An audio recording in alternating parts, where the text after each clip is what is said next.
Mingyu, Yunya'na nasıl zarar verirsin? O senin kardeşin.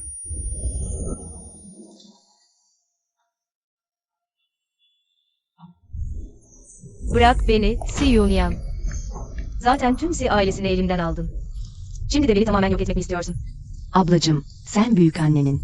Boris sensin. Bense evlatlığım. Sen ölmeden içim rahat etmeyecek. Ben ölsem bile bunun bedelini ödeyeceksin. Ablacım, o kadar da emin olma. Açıkçası, bende başkalarının kader enerjisini söküp alan bir sistem var. Ayrıca iç sesimi başkalarına aktarabiliyorum.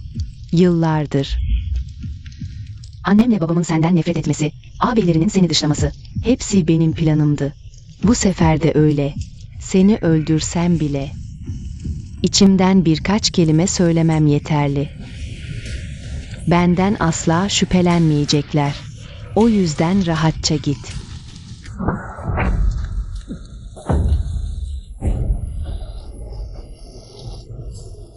Si Yunyan tarafından öldürülmedin mi? Dur bir dakika. Bu yeniden doğuş. Bu 20 yaşına döndüğüm yıl. Si ailesinin. Si Yunyan'a evlat edindiği yıl. O yıldan itibaren. Si Yunyan tarafından sürekli iftiraya uğradım, tuzaklara düştüm. Sonra da her şeyimi kaybettim. Geçmiş hayatımda. Sözde ailem. Sadece Si Yunyan'ın. Ağzından çıkan birkaç yalan yüzünden bana sürekli vurup hakaret etti. Beni asla insan yerine koymadılar. Bu hayatta, bu sözde aile bağı. İstemiyorum. Tüm bu kinin ve hesapların intikamını tek tek kendi ellerimle alacağım. Ablacım, ailemin bana iyi davranmasını kıskanıyorsun. Kahvaltıma acı biber yağı koyamazsın. Alerjim ciddileşirse ölebilirim. Mingyu, Yunyan senin kardeşin. Kahvaltısına acı biber yağı koymaya nasıl cesaret edersin? Onu öldürmeyi mi planlıyorsun? Gerçekten çok ileri gittin.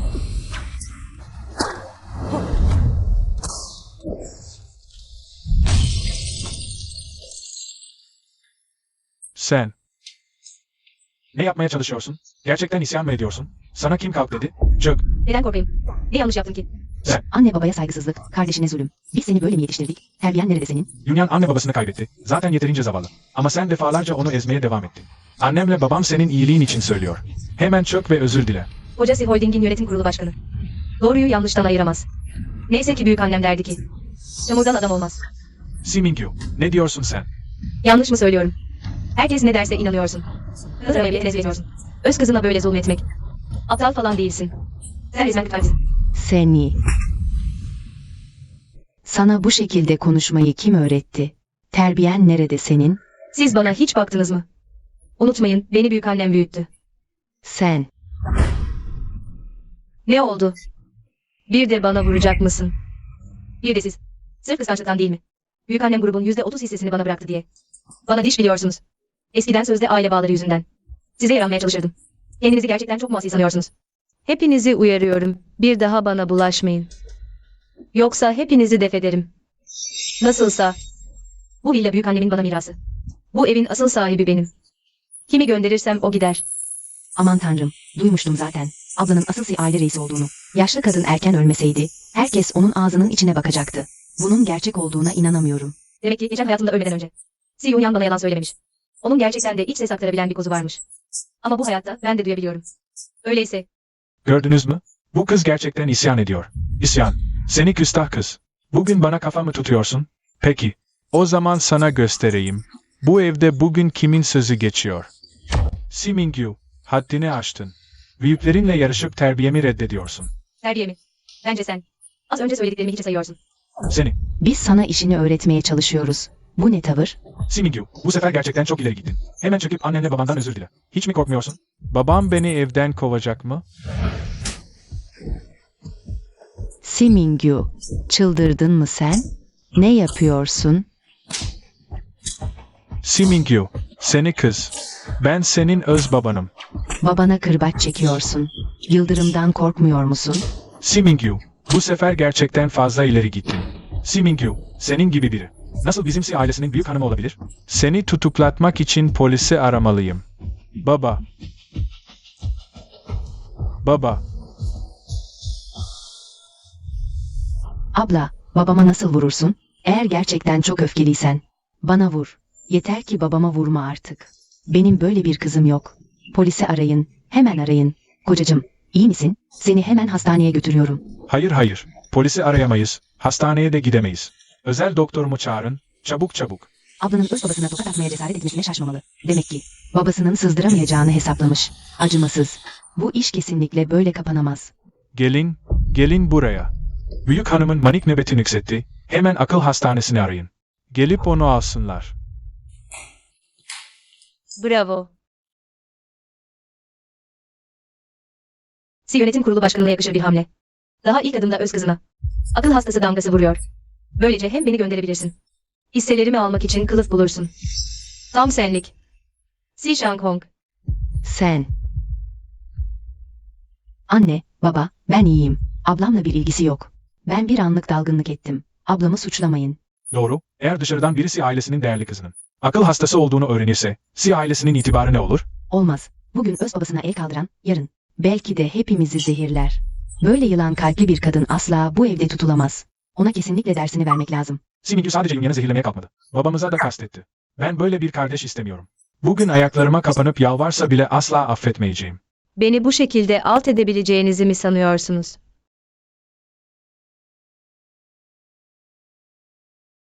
Lin Yi, yıllarca dinlendin, sağlığın nasıl?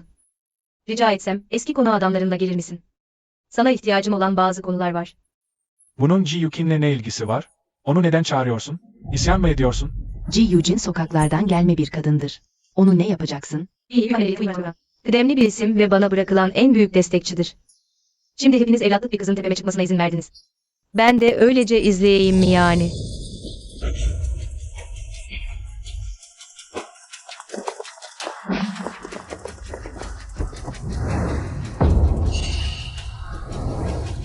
Yürü, benimle birlikte hanımefendiyi görmeye gel.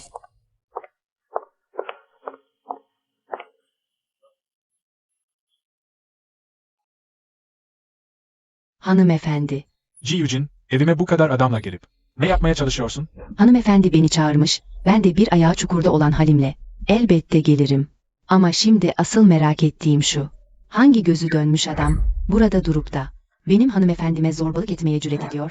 Lin Yi, yanlış anladınız. Bugün olanlar Si Mingyu'nun acımasızlığı yüzündendir. Kardeşine zarar verdi, öz babasını dövdü.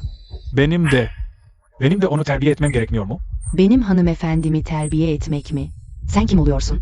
Ben, şu an Si Holding'in yönetim kurulu başkanı olsam da, Ji Yukin'in elinde, gırlı işlerden gelen büyük bir güç var. Gerçekten karşı karşıya gelirsek, altından kalkamayabilirim. Bu evde son sözü, anlaşılan, abla söylüyor. Lin Yi, ona biraz acı biber yağı ikram et. Siz, ne yapıyorsunuz? Si Mingyu, delirdin mi sen? Si Yunyan, hani diyordu ya. Kahvaltısına acı biber yağı koyup alerji krizine sokmuşum. O zaman bari bunu gerçeğe dönüştüreyim. Cüret edemezsin. Neden edemeyim? Kim bana bulaşabilir ki? Bana bulaşan herkese bedelini ödetirim. Dökün. Sen, ne yapıyorsunuz?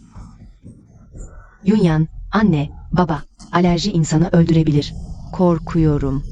Ben gerçekten ablamı tuzağa düşürmedim. Ablam nasıl bu kadar ileri gidebilir? Sırf annemle babam ve ağabeylerim beni daha çok seviyor diye. Beni öldürmeye mi çalışıyor? Tanrım, ne yapacağım ben? Bir daha annemi, babamı ve ağabeylerimi göremeyecek miyim? Si Mingyu, seni küçük cadı. Yunyan'a zarar verirsen artık benim kızım değilsin. Bütün aileyi mahvetmek mi istiyorsun? Yeter artık. Si Yunyan da senin kardeşin. Ona bunu nasıl yaparsın? Çok ileri gittin. Eğer hemen durmazsan, bizi kaybedersin. Önceki hayatımda bunları duysaydım. Kalbim paramparça olurdu. Ama şimdi, bu insanlar gözümde sadece birer soytarı. Si Yunyan, bunu sen kendin istedin.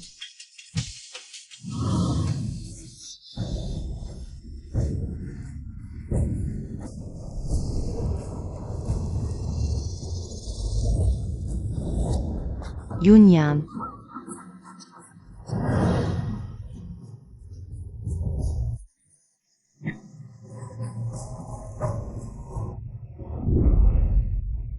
Yunyan.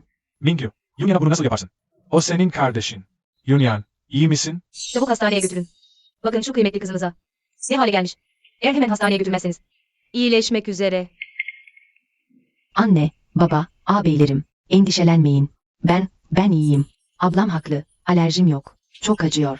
Annemle babam ne kadar acı çektiğimi öğrenirse, kesin ablamı suçlarlar. Dayanmalıyım. Kesinlikle dayanmalıyım.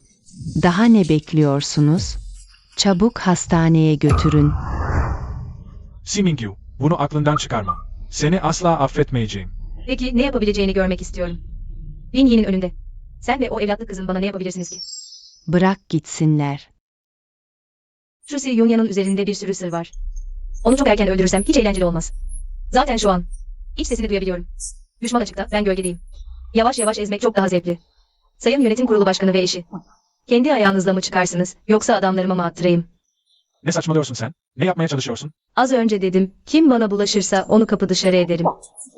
Şaka yaptığımı mı sanıyorsun? Sizi şimdilik olmazsam. O sevgili evlatlık kızınız döndüğünde. İkide bir bana tuzak kurmasını mı bekleyin? Saçmalama. Yunyan o kadar uslu bir kız ki. Nasıl böyle bir şey yapar? Asıl sen. Yunyan'ı kıskanıp ona iftira atıyorsun. Sence bizim gözümüz kör mü? Gör ha. Kaplan bile yavrusunu yemez. Siz resmen insan değilsiniz. Si Mingyu, çok ileri gidiyorsun. Babamla nasıl böyle konuşursun? Büyükanne villayı sana bıraktı diye. Sen bu evin sahibi değilsin. Bizi hangi hakla evden kovuyorsun? Biz senin annenle babanız. Eğer bu deliliği sürdürürsen polisi ararız. Win Yi'nin de. Elini kolunu sallayarak her istediğini yapamayacağına inanıyorum. O zaman dene bakalım, polisi ara. Ben Si Holding'in yönetim kurulu başkanıyım.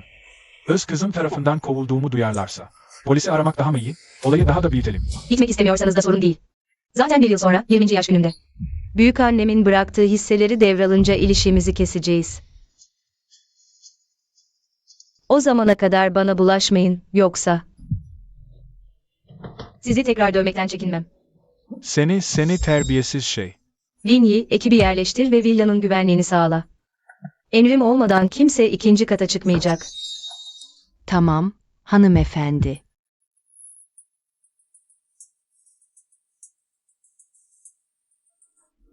Ne yapacağız şimdi? Bu Si Mingyu. Nasıl birden böyle değişti?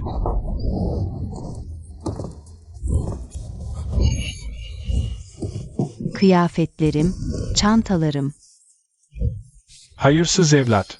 Ben nasıl senin gibi bir hayırsız doğurdum? Ben. Baba. Hayatım, Baba. kalp ilacı.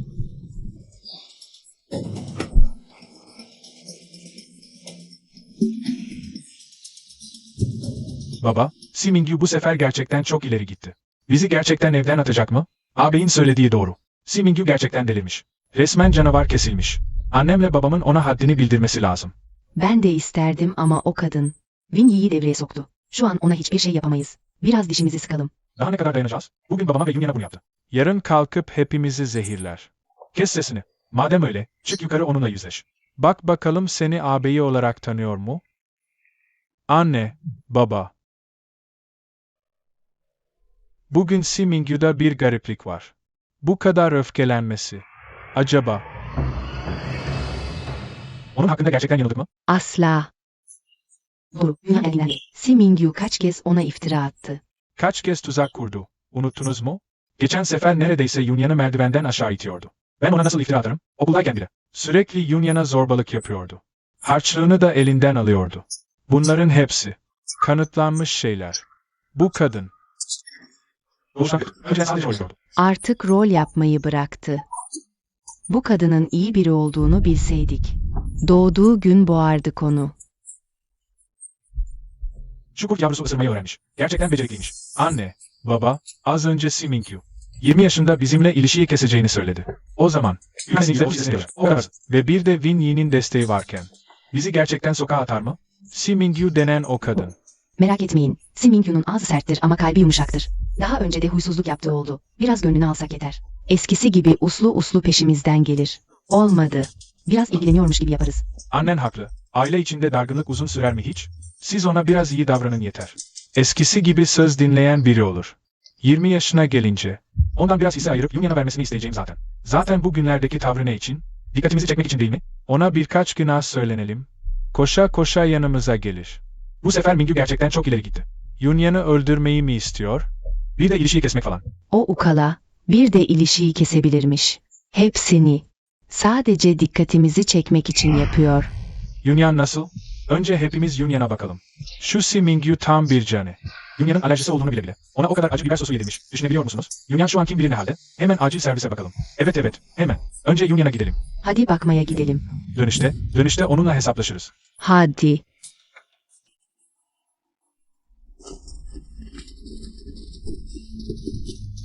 Doktor, Kızımın ciddi biber alerjisi var. Bu sefer yanlışlıkla çok fazla acı biber sosu yemiş. Hala müdahalede mi? Si Hanım, merak etmeyin. Yunyan Hanım da. Hiçbir alerjik reaksiyon yok. Doktor C, şaka yapıyorsunuz herhalde. Detaylı tetkiklerini yaptık. Si Yunyan Hanım. Kesinlikle alerjik bünyesi yok. Sadece acı biber boğazına kaçmış. Yalnız Sayın Si, Yunyan Hanım. Acı biber sevmesi kötü bir şey değil. Ama bir seferde bu kadar çok yemek. Yine de vücuda zarar verebilir. Bundan sonra ölçülü olması lazım. Yani Mingyu doğru mu söylüyor? Yunyan bizi gerçekten kandırıyor mu?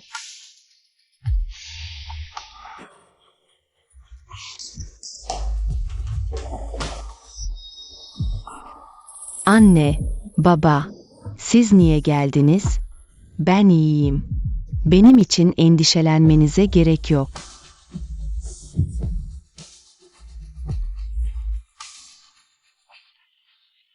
Özür dilerim. Ben yanlış anlamışım. Acı biber yağına alerjim yokmuş. Sakın ablamı suçlamayın. Hepsi benim hatam. Bu sefer Mingyu'ya gerçekten haksızlık mı ettik?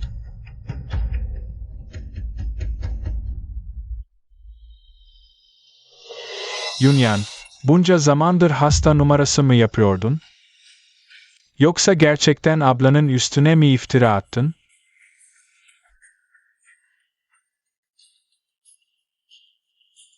Anne, baba, yapmadım. Ne yapacağım şimdi? Annemle babam. Kesin ablamı bilerek suçladığımı düşünecek. Ama ben de nasıl olduğunu anlamıyorum ki. Yani acı biber yağına alerjim yok da. Yanlışlıkla başka bir şey mi yedim? Bu sefer gerçekten anlatamayacağım. Sen hiç merak etme evladım. Annenle baban sana kesinlikle inanıyor. Hepsi yanlış anlaşılma. Bundan sonra bu kadar dikkatsiz olma sakın. Aynen, baban sana inanıyor. Kesinlikle bilerek yapmadın. Aman tanrım, annemle babam bana inanıyor. Böyle iyi kalpli anne babaya sadece ablam değer bilmiyor. Olmaz. Ne yapıp edip ablama, annemlerin kalbini kırmaması gerektiğini söyleyeceğim. Madem sağlığın yerinde, o zaman bizimle eve yemeğe gel. Aynen, madem mesele çözüldü.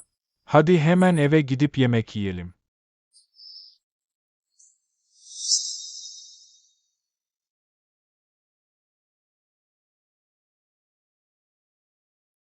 İyi olmana sevindim. Vankma, bu ne hal? Si ailesinin kuralı ne? Herkes gelmeden yemeğe mi oturulur? Üstelik bu koca sofrada neyin nesi? Beyefendinin batı yemeği mi sevdiğini sanıyorsun? Hanımefendi, bunları hep Mingyu Hanım yaptırdı. Ben de reddedemedim. Şu yemekleri kaldırtın. Bakınca midem bulanıyor. Ne bu fakir işi menüler? Batı yemeği söyleyin. Hemen. Peki. Benim yemeklerim hakkında ne zamandan beri sen yorum yapıyorsun? Bu Simingyu'ya ne oluyor böyle? Eskiden önümüzde 2 büklüm olur, 40 takla atardı. Son günlerde sanki başka birine dönüştü. Önüne gelene çatıyor. Anne, önce yemeğini ye. Vankma. Annemle babamın sevdiği yemekleri getir. Benim Yunyan'ım işte böyle akıllıdır. Bazıları gibi değil. Besle büyüt yine de yabani kalır. Ona ömrüm boyunca yüz vermeyeceğim. Benim biricik kızım sadece Yunyan'dır. Eskiden böyle sözler duysam içim sızlardı. Acaba nerede yanlış yaptım diye kendimi yerdim. Sonra da sözde aile bağı için önlerinde sürünürdüm. Yazık ki artık umurumda bile değil.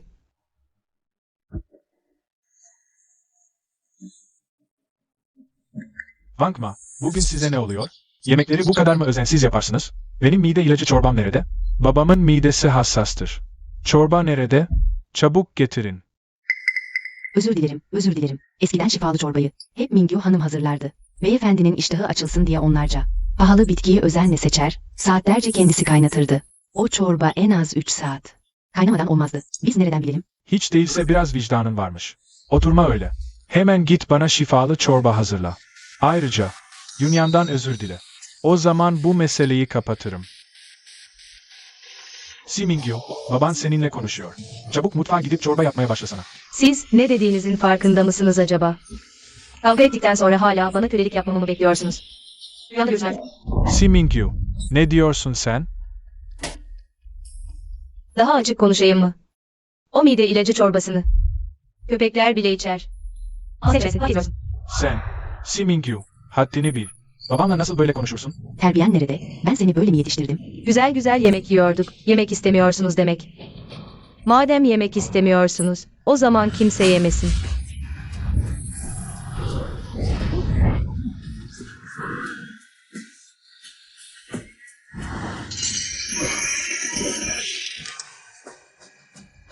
Si Mingyu, sakın Ji Yuki'nin arkanda olduğunu düşünüp sana dokunamayacağımı sanma. Ne olmuş yani? Dene de görelim. Rahatsız mı oldun? Rahatsız olduysan defol git. Kimse size burada kalın diye yalvarmıyor. Sen, Kocacığım. baba, iyi misin? İyiyim, merak etmeyin. Si Mingyu, gerçekten çok ileri gittin.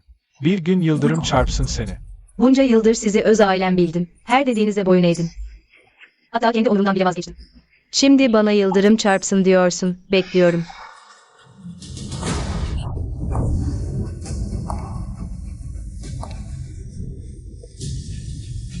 Sen, Baba, iyi misin? Abla nasıl böyle davranabilir?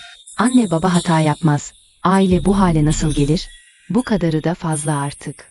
Abla, büyükannenin seçtiği varis olduğu için böyle pervasızca davranıyor herhalde. Si Mingyu, resmen zıvanadan çıktı. Ne yazık ki öz evlat değilim. Fazla laf etmeye de çekiniyorum. Tek dileğim annemle babamın çok üzülmemesi. Ha, bu arada babamın midesi hassas. Ben de şifalı yemekler pişirmeyi deneyeyim mi? Ona iyi gelir, bünyesini toparlar. Yunyan. İyi ki varsın. Hem terbiyeli hem de düşüncelisin. İçini ferah tut, sen bizim öz kızımızsın. Aynen öyle. Benim öyle zehir gibi bir kızım yok. Bizim gerçek evladımız sensin. Si Mingyu da kim oluyor? Bize surat asmaya kalktı. Hiç mi terbiye almamış? Babaannesi ona böyle mi öğretti?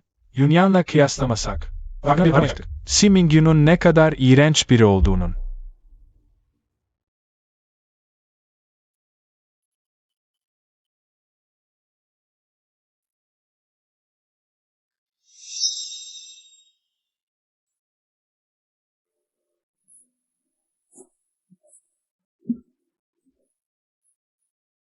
Yunyan, iyi değil misin? Yoksa Simingyu yine seni mi üzdü? Ne oluyorsa anlat bize, sakın içine atma. Aynen öyle. O kadın bir daha seni rahatsız etmeye kalkarsa biz arkandayız. Öyle demeyin. Ablam beni nasıl üzsün ki? O bana çok iyi davranıyor. Ablamla aynı ailedeniz. Bana kötü davransa da katlanmak zorundayım. Yoksa Si ailesinin itibarını zedelersem, annemle babamın beni evlat edinme sevgisine nasıl ihanet ederim? Anlaşılan yine geçmiş hayatımdakinin aynısı. Yeşiya ve şu beyinsizler. Simyonları. Kafalarını birkaç cümleyle karıştırsa anında kör ve sağır kesiliyorlar. Sürekli bana karşı cephe alıp üstüme çullanmaya çalışıyorlar. Yunyan, ondan korkma. Si ailesinin büyükannesi öldüğünden beri ona kim değer veriyor ki? Aynen. Şu an Bay ve Bayan Si'nin en sevdiği kişi sensin. Öyle konuşmayın lütfen.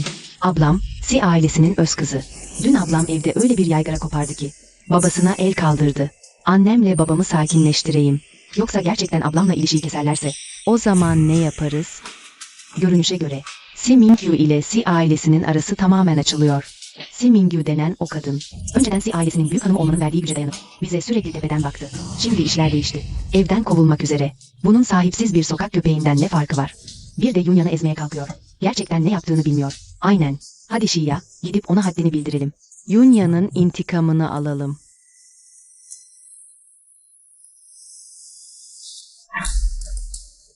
Si Mingyu, çocukluğundan beri. Beni hep küçümsüyorsun, değil mi? Duydum ki Si ailesi artık seni istemiyormuş. Hadi bakalım, bir daha hava at da görelim. Şunu yerden al. Si Mingyu, hala kendini Si ailesinin hanımefendisi mi sanıyorsun? Artık ailen seni istemiyor. Benim gözümde hiçbir şey değilsin. Defol git. Yoksa Ye ailesi bile seni koruyamaz. Senin gibi bir kadına bakalım. Ye ailesi nasıl koruyamayacakmış beni? Sen beni dövmeye cesaret mi ettin? Ölümü arıyorsun. Etrafını sarın şunu. Şia abla, yapma böyle. Sen ablamla çocukluk arkadaşısın. Ne olursa olsun konuşarak halledin. Abla, sen de. Bana kızgınsan gel bana vur. Neden Şia ablama vuruyorsun? Yunyan, karışma. Bugün kesinlikle. Ona bir ders vereceğim. Sen hala bana vurmaya cesaret ediyorsun. Sen, Sana vurmak için takvim mi soracağım? Canım istediği zaman vururum. polisi arayın. Hemen arayın. Onu hapse attırın. Bu sıyrıklarla mı beni hapse attıracaksın? Yeşil sen sonuçta üniversite mezunusun. Nasıl bu kadar aptal olabiliyorsun? Ayrıca bu meşru müdafaa. Bir cesaret varsa bizi arada verin. Biri seni dolduruşa gidiyor. Sen de aptal gibi öne atlayıp bıçak oluyorsun. Gerçekten acınası. Sen, Ayrıca biri seni 2 lafla kışkırtıyor. Sen de uysal bir kukla gibi oynuyorsun. Yüzün benim tokatlarımla şişti. Onlara hiçbir şey olmadı. Ya ailesi senin gibi bir kız evlat yetiştirdiği için. Gerçekten aile şerefsizliği. Şia abla, yapmadım. Sana demedim mi, ablamı kışkırtma diye. O kalpsiz biridir. Az önce beni çok korkuttu. Simingyu, burada bana fitne sokmaya kalkma. Bugün beni dövdüğün meseleyi polise gitmesen bile, ya ailesi olarak. Bu hakareti asla yutmayız. Sen bekle. O zaman görelim bakalım. Beni nasıl hizaya getireceksin? Ne o, hazmedemedin mi? Simingyu, sen Şia ablaya nasıl böyle konuşursun? Az önce sadece eşyayla uğraştım. Sizi de unuttum.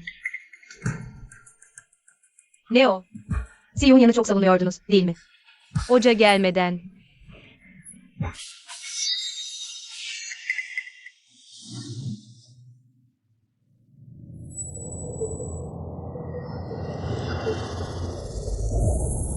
Abla, ne yapmaya çalışıyorsun? Ablam yine beni dövecek. Ne yapacağım? Yok mu beni kurtaracak biri?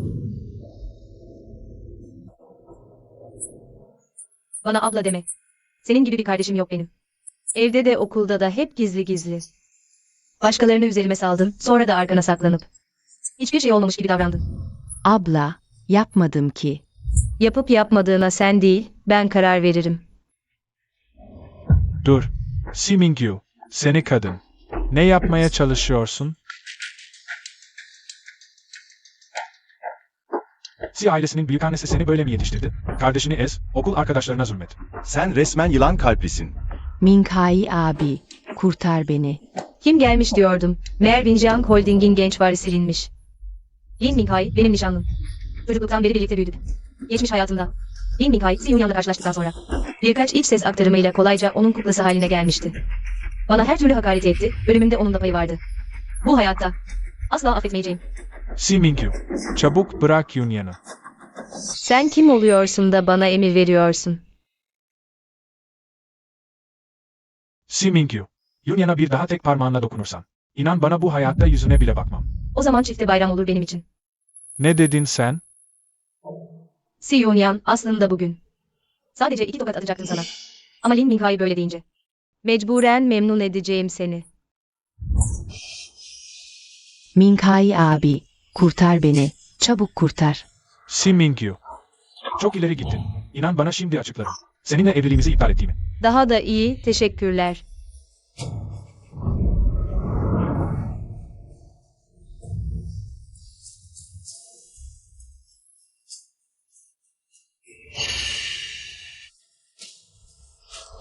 Bu ne cüret? Eskiden ne zaman evlilikten bahsetsem, her dediğimi kabul ederdin. Doğru, o yüzden sen iptal deyince ben de itiraz etmedim. Umarım lafının arkasında durursun. Simingyu, sen delirdin. Derhal dur. Günaydın öğretmenli. Simingyu, bir sınıf arkadaşına bu kadar şiddet uygulaman da ne? Şimdi polisi arıyorum. Seni içeri attıracağım. Polise haber veremeyiz hocam. Ben aile büyüklerine haber verdim bile. Aynen. Bu okul için bir skandal olur. Polis çağrılmaz. Çabuk. Öncesi Yunyan'a. Revire götürüp baktırın. Simingyu, bugün olay bu kadar büyüdü. Bunun bedelini mutlaka ödeteceğim sana. Sırf sizin Ye ailesiyle mi? Simingyu, ben Si amcaya haber verdim. Ve ailem de geliyor. Bugün seninle. Bu evlilik meselesini mutlaka konuşacağız. Seni asla böyle bırakmayacağım. Epey kalabalık gelmişsiniz ama. Bu çürük balıklarla mı benimle başa çıkacaksınız? Öbür dünyada belki. Baba, bana vuran oydu.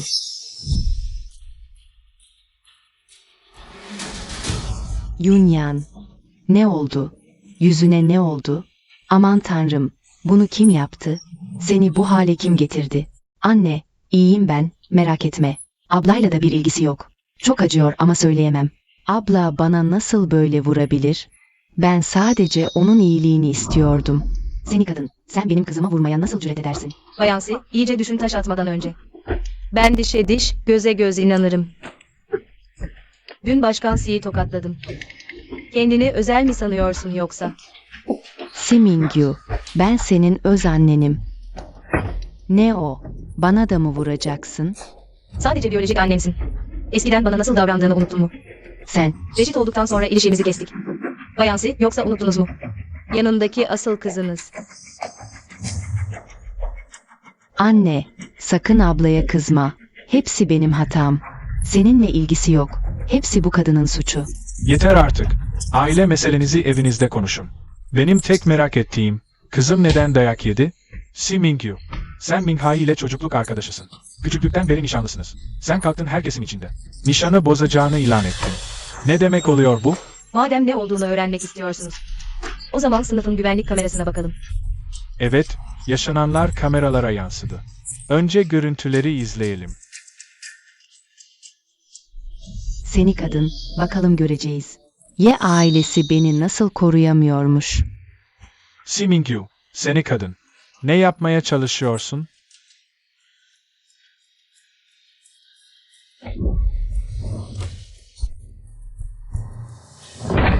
Simingyu, senin gibi bir belayı nasıl doğurdum ben? Kendi kız kardeşini dövdün. Sen insan değilsin. Müdür Liu, derhal okuldan atın bunu. Bu. Si ailesinin tuhaflığı biliniyor. Wang Lin herkesin önünde kızına lanet okuyor. Sırf evlatlık kızının intikamı için. Bunu bir aptal bile yapmaz. Hadi siz hanım, öz var. Si Mingyu'nun okuldan atılmasını öneriyorsunuz. O zaman benim diyecek bir şeyim yok. Kızım Yeşi'ye kavgayı başlatmış olsa da, kısmen hatalı. Ama bu hale getirildi. Hem psikolojisi hem onuru zedelendi. Bu yüzden, Si Mingyu okuldan atılırsa, bu meseleyi kapatabiliriz. Olur.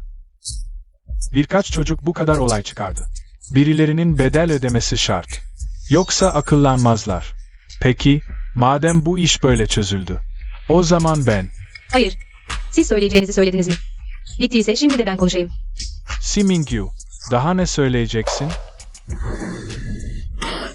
Sen, Sana ne be? Bütün bu olanların. Sizin Lin ailesiyle ne ilgisi var? Senin oğlun evlilik sözünü koz olarak kullanmakta ısrar etti. Ben de sözünde dursun istiyorum zaten. Hala burada zırvalıyorsun. Bana bedel mi ödeteceksin? Nankör herif. Si Mingyu, haddini aştın. Yıllar önce. Büyükannem seni yükseltmeseydi. İnşaatta hamallıktan CEO'luğa. Kim olduğunu mu unuttun? Evet, yıllar önce hanımefendi beni yükseltmeseydi, belki de bu hayatta asla başarılı olamazdım. Bu iyiliği ben, Lin, asla unutmam. Ama, Si Mingyu, bu kadar insanın önünde, büyüklerine hakaret etmen haddini aşmak değil mi? Haddini aşmak mı? Daha beterini de yaparım. Lin Bansan, bütün kirli çamaşırların elimde. Seni içeri tıktırmamamı istiyorsun. Dene bakalım. Si Mingyu, sen delirdin mi? Babamı dövmeye nasıl cüret edersin? Ben. Kapa çeneni. Bayan Mingyu iyi ders verdi. Biz kuralları bilmiyormuşuz. Bayan Mingyu'dan özür dileriz.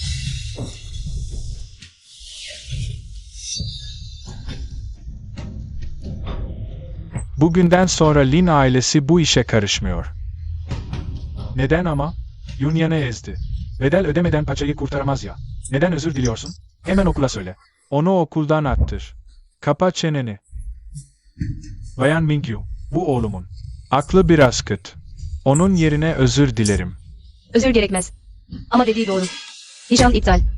Sen. Bir itirazın mı var? Yok yok. Biz Lin ailesi size layık değiliz. Her şey Bayan Mingyu'nun emrinde.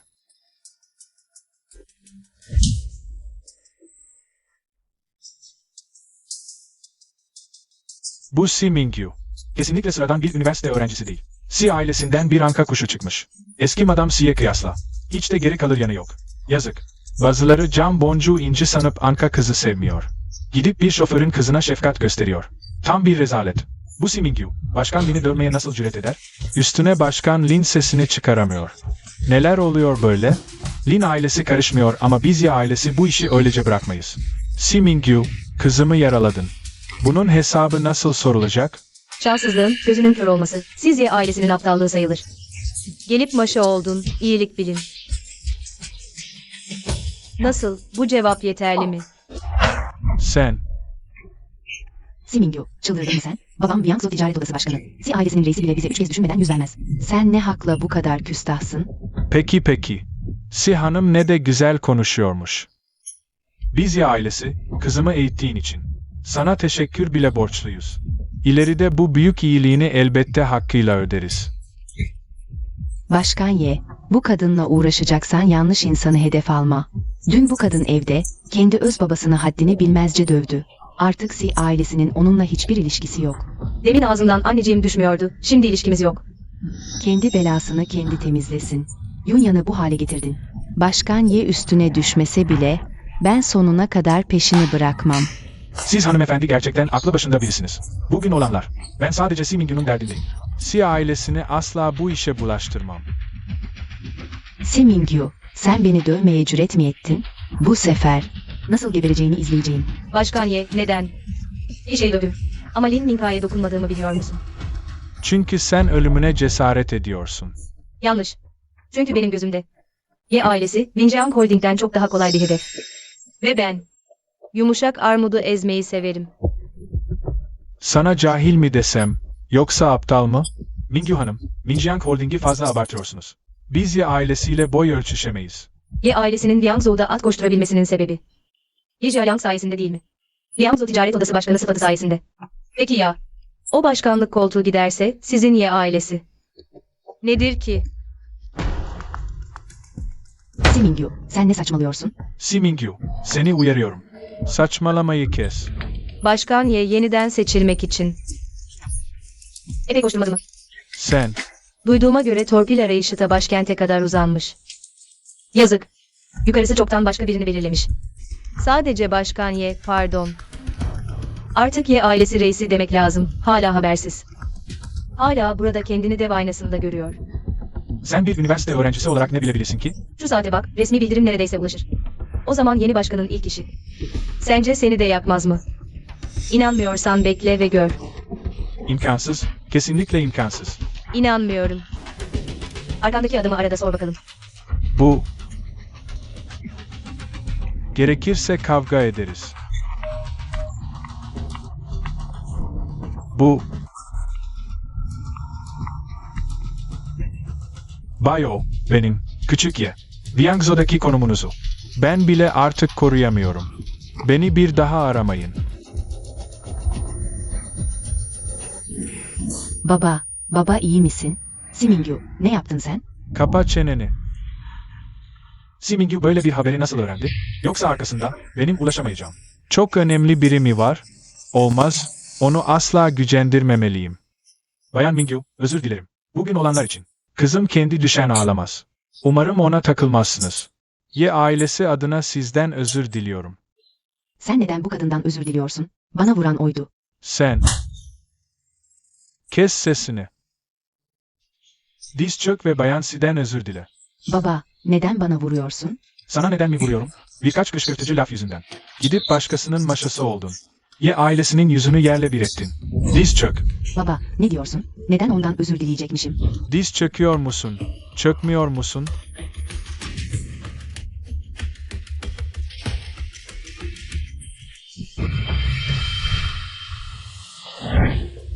Özür dilerim.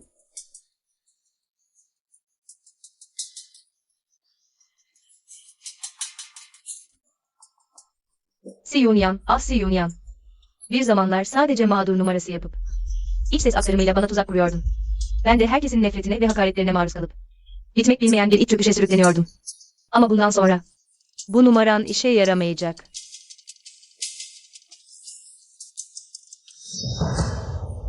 Ablam o kadar korkunç ki iki amcam bile onu zapt edemiyor. Annem de kesinlikle ablama söz geçiremiyor.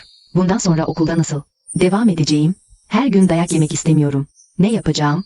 Er ya da geç beni döve döve öldürecek. Pekala. Sen gerçekten becerikliymişsin. Bak sana söylüyorum. Bugün Ye ailesi ve Lin ailesi bu işin peşini bıraksa bile. Ben asla böyle bırakmam. Bugün okuldan kesinlikle atılacaksın. Yunyan o kadar saf ve iyi kalpli ki. Senin bu zorbalığına ve dayağına nasıl dayansın? Müdür Liu. Derhal okuldan atın onu. Başkan Lin ve Başkan Ye bu meseleyi artık dert etmiyorlar. Bayan Si, siz bir ailesiniz. Bu meseleyi gidip aranızda konuşun. İster nakil ister kayıt sildirme. Anlaştığınız yeterli. Ne konuşması? Atın, derhal atın. Sana söylüyorum, eğer onu okuldan atmazsan, yönetim kuruluna şikayet edeceğim seni. Bayan Si, yönetim kuruluna şikayet etseniz bile okul yine de öğrenciyi atamaz. Ancak siz öğrencinin annesisiniz. Kızlarınızdan birini nakil, kayıt sildirme ya da ücretsiz izne ayırabilirsiniz. Pekala. O zaman Simingyu Meslek Yüksekokulu'na nakil olsun. Anne yapamazsın. Ablamın dersleri bu kadar iyi. Üstelik Wangzhou birincisi. Onu nasıl okuldan aldırırsın? Bu onun geleceğini mahvetmek olmaz mı? Ne olur yapma bunu.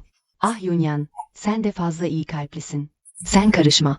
Bugün senin hakkını mutlaka savunacağım. Bizimsi ailesinde böyle söz dinlemeyen insana yer yok. Anne olmaz. Ablamın geleceği mahvolursa. Vicdanım rahat etmez. Wang Lin'in beynine su mu kaçtı? Bir şoförün kızı için öz kızını okuldan aldırıyor. Bu Wang Lin resmen beyinsiz. Yeter. Siz ikiniz kime oyun oynuyorsunuz? Sen Simingyu, fazla ileri gittin. Bugün meslek yüksekokulu'na nakil olacaksın. İyice bir terbiye ol. Bayan Si, bugün ne okuldan ayrılırım, ne de herhangi bir bedel öderim. Üstelik kızınız Si Yunyan'ı bana alenen özür dilettireceğim. İnanıyor musunuz? Simingyu, sen delirdin mi? Kendini ne sanıyorsun? Müdür Liu, talebimi duydunuz. Gereğini yapın. Simingyu, okulun kendi kuralları var. Bugün birini dövdün, şikayetçi olmamaları bile büyük şans. Bir de nasıl böyle bir talepte bulunursun? Kabul edeceksin. Hayal kurmayı bırak.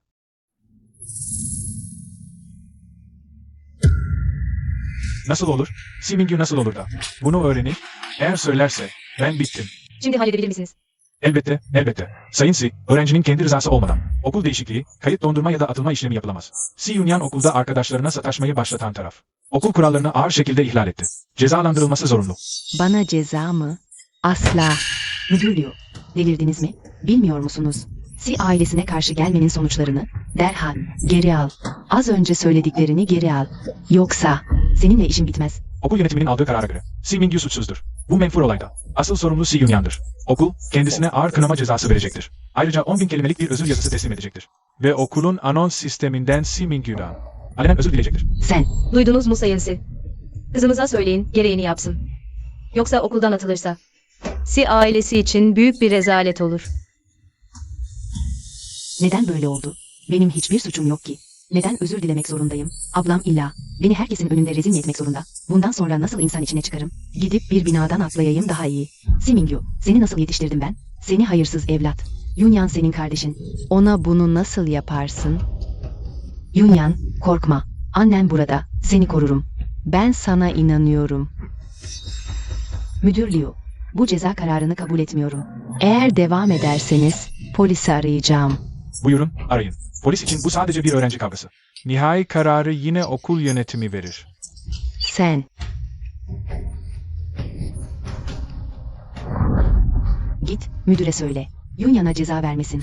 Ne özür yazısı ne de özür dileme. Hiçbirini istemiyorum. Benimle mi konuşuyorsun? Aynen öyle.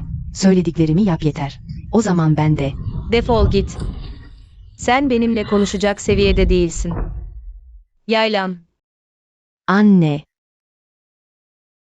Abla, anneme nasıl vurursun? Bana desen neyse. Ama anneme asla. Si Mingyu, sana ne oldu böyle? Öz annene el kaldıracak kadar alçaldın. Sen insan mısın? Kendileri hiçbir ahlaki sınır tanımayan bir güruh. Bir de kalkmış beni suçluyorlar. Müdür Liu, ben her şeyi görmezden gelebilirim. Ama Si Yunyan mutlaka ceza alacak. Özür yazısı yazıp herkesin önünde özür dileyecek. Mingyu Hanım merak etmesin. Okulumuz, kötülüğe asla göz yummayacaktır. Sen. Si ailesinden gerçek bir altın çıkıyor nihayet. Yazık ama bazıları sahte inciyi gerçek sanıyor. Öz evladına acımıyor. Bir de işe yaramaz evlatlığa üzülüyor.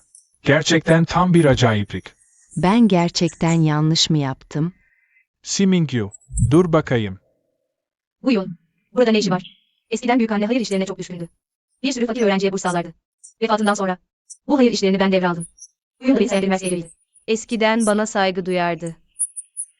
Ancak sonradan Si Yunyang ile tanıştı. Onun ara ara iç sesle iftira atmasına maruz kaldı. O da benim desteğimin art niyetli olduğunu sandı. Ne zaman Si Yunyang ile karşı karşıya gelsek. Hep haklı bir edayla. Si Yunyang'ın tarafını tutup beni suçladı. Ne oldu? Bir işin mi var? Mingyu, Yunyan'a yine mi zorbalık yaptın? Zaten o bir yetim. Hayatı yeterince zor. Bir de onu dövüp duruyorsun. Herkesin önünde sana. Özür dilemesini mi istedin? Mingyu, çok ileri gittin. Ben seni iyi biri sanırdım. Meğer sen de o zengin, vicdansız takımdanmışsın. Şimdi, benimle birlikte Yunyan'dan özür dilemeye geliyorsun. Ne bu şimdi? Karşımda hava atmaya mı çalışıyorsun? Boş ver. Si Mingyu, bu ne biçim tavır? Kabahatli olan sensin. Seni uyarıyorum çünkü iyiliğini düşünüyorum. Eskiden olsa, çoktan utanıp özür dilemeye koşardın. Hala anlamadın mı? Hatanın ne olduğunu? Tamam. Benim ama. Si Mingyu, Yunyan'ı ezdin ve hala bu kadar arsız konuşuyorsun. Sende zerre utanma yok mu? Salak.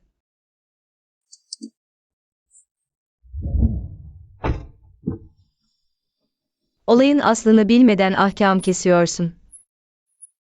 Ve bana adalet havarisi taslıyorsun. Kafan iyi mi senin? Sen. Ne oluyor böyle? Eskiden böyle değildi Si Mingyu. Bana karşı çok nazikti. Bugün neden? Yüzüme bile bakmıyor. Her neyse, şimdi kalkıp Yunyan'dan özür dileyeceksin. Yoksa bu iş böyle bitmez. Seni asla affetmeyeceğim. Herkes kendine bir şey sanıyor. Onu umursadığımı düşünüyor. Hanımefendi, isterseniz şunu attıralım. Gerek yok. Üzerinden geç, sür. Tamam. Sen, Si Mingyu, bu kadarı da fazla. Seninle tüm bağlarımı koparıyorum. Dur. Şimdi mi aklın başına geldi? Bana şimdi özür dilemenin de bir faydası yok. Özür mü? Ne özür? Sana şunu sormaya geldim. Nasıl bir ilişkiyi kesmek istiyorsun? Ne olursa olsun kopacağım. Tabii sen kendini düzeltmeyi kabul etmesen. Yeni bir insan olmasan, artık senin gibi biriyle. Hiçbir bağım kalmasını istiyorum. Küçücük bir temas bile midemi bulandırıyor. Pekala, pekala, güzel söyledin. Tabii. Yunyan'dan özür dilemeyi kabul edersen. Ortaokuldan beri. Babaannemin maddi yardımını aldım. Her ay 2000, 3 yıl boyunca. Liseden itibaren de. Benim birebir desteğimi aldım. Her ay 5000. Ve bu bugüne kadar sürdü. Bana bunları neden anlatıyorsun? Sakın buna başa yapabileceğini düşünme. Kes sesini. Annenin 50.000'e aşkın hastane masrafını kim ödedi? Kumarbaz babanı ve serseri kardeşini kim besledi? Sana banka ek kartımı vermiştim. Üzerindekiler. Her gün yiyip içtiklerin, kullandıkların. Hepsi kimin parasıyla sanıyorsun? Şimdi benimle tüm malını koparmak istiyorsun, öyle mi? Peki, borcunu öde. Sen. Ben iyi niyetle seni çamurdan çıkarmak istedim. Sen nankörsün, sahte bir gurur peşindesin. Paramı alıp, bütün o vampir aileni besledin, yetmezmiş gibi. Bana burada erdemden, ahlaktan bahsediyorsun. Ne o? Aziz mi olacaksın? Öyle bir şey yapmadım. Yapmadın mı? 100.000'i geçkin parayla bir sürü köpek besleseydim. Bana kuyruk sallamayı bilirlerdi, beni ısırmayı değil. Si Yunya'nı savunmayı ne kadar da seviyorsun. O sana neden para harcamıyor? Yoksa kıyamıyor mu? Si Mingyu, sen mantıksızın tekisin. Yunyan'la aramda tertemiz bir ilişki var. Sadece, aranızın bozulmasını istemedim. Beni nasıl böyle yanlış anlarsın? Senin için her şey para mı? Ağzından paradan başka laf çıkmıyor. İnsan ilişkileri bu kadar çıkarcı olamaz. Evet, evet, sen en temizsin, en yücesin. Bugünden itibaren. Ek kart iptal, maddi destek kesildi. Bütün ailenin faturaları da. Sana gönderilecek. Hani parayı? Çöp gibi görüyordun, benimle tüm bağını koparmak istiyordun. Peki, madem öyle, kökten kopsun. Si Mingyu.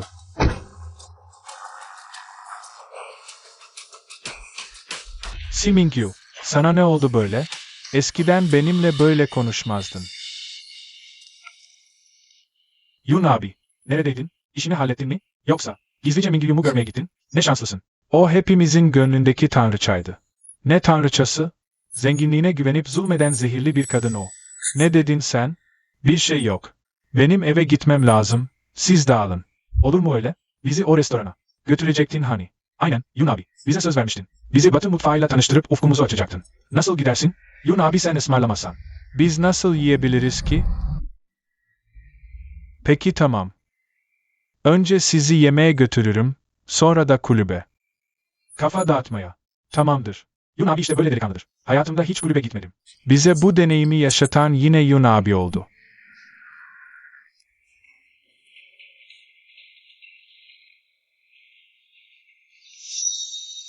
Yun abi, cömertliğinle büyülüyorsun bizi. Yun abi, Mingyu'nun ek kartını kullanıyorsun. Yoksa o senden mi hoşlanıyor? Kim ister onun sevgisini? Vay be, ne gururlusun. Okuldaki bütün erkeklerin rüyalarının kadını olan kızı. Beğenmiyorsun. Sen de bir harikasın. Mingyu senin peşinden mi koşuyor yoksa? Merhaba beyefendi. Kişi başı 1999. Bu çok pahalı değil mi? Brotheryon, biz yine de. Daha ucuz bir restorana geçelim mi? Ya, gerek yok. Madem geldik, en pahalısından yiyeceğiz. Ben ısmarlıyorum. Brotheryon cömertsin. Yine de Brotheryon bize iyi bakıyor. O zaman mahcup olmayız. Bu tek ön, benim 2 aylık geçim param denk. Brotheryon olmasa, böyle bir restorana asla param yetmezdi. Ay, altı üstü bir yemek canım. Benim para umurumda değil. Yedik, bitti. Beyefendi, toplam 14.000. Nasıl ödemek istersiniz? Siz önden girin, ben ödeyeceğim. Sağ ol Brotheryon.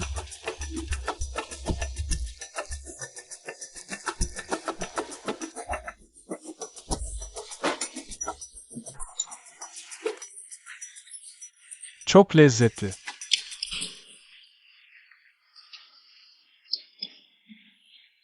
Beyefendi, bu kartınız bloke olmuş. Başka bir kartla ödemek istersiniz. Bloke mu? Bu nasıl olabilir? Bugünden itibaren ek kart iptal, fon akışı kesildi. Nasıl olur? Simingyu, o. Gerçekten ek kartımı iptal etmiş. Peki bu hesabı? Ödemek için bu kadar parayı nereden bulacağım? Beyefendi, Alipay veya Cekat ile de ödeme alıyoruz.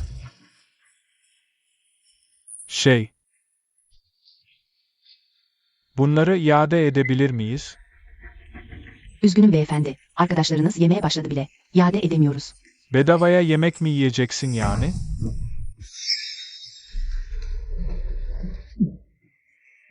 Yun abi. Bu kart çalışmıyor mu? Bir sorun mu var? Kartımda bir sıkıntı çıktı. Şimdilik siz ödeseniz olur mu? Birkaç güne öderim size. Ama bende para yok ki. Harçlığımı çoktan bitirdim. Yun abi, bize öyle bakma. Bizde o kadar para ne gezer? Beyler, lütfen hesabı bir an önce kapatın. Diğer müşterileri bekletmeyin. Oğlum neredesin? Neden hala eve gelip yemek yapmadın? Beni ve kız kardeşini açlıktan mı öldüreceksin? Annenin hastane masrafları neden ödenmedi? Hemen yatır şunu. Göz göre göre ölmesini mi izleyeceksin? Ne oluyor? O zengin ve yakışıklı değil miydi? Mingyu Hanım'ın platonik aşkı değil miydi? 10 binlik hesabı bile ödeyemeyecek durumda mı? Hanımım, Guyun hesabı ödeyemedi. Şu an restoranda bulaşık yıkıyor. Pekala. Birkaç kişiyi daha yeme gönder, biraz daha bulaşık yıkasın. Anlaşıldı.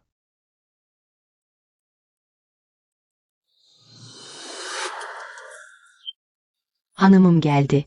Wang teyze, çabuk yemekleri sofraya koy. Hadi hadi, çabuk çabuk. Terbiyen nerede senin? Geldiğinde bir selam bile vermiyorsun. Dilin mi yutuldun? Siz insan mısınız? Kaplan bile yavrusunu yemez. Siz insanlıktan bile nasibini almamışsınız. Öz evladına sahip çıkmayıp evlatlığı baş tacı ediyorsun. Hepiniz. Beyinsiz varlıklarsınız. Kendinize insan demeye utanmıyor musunuz? Sen. Abla, evde kalmamı istemiyorsan gidebilirim. Anne babaya böyle davranılır mı? Yıldırım çarpar seni. Burada konuşma sırası sende mi? Abla çok korkunç. Yoksa yine bana mı vuracak?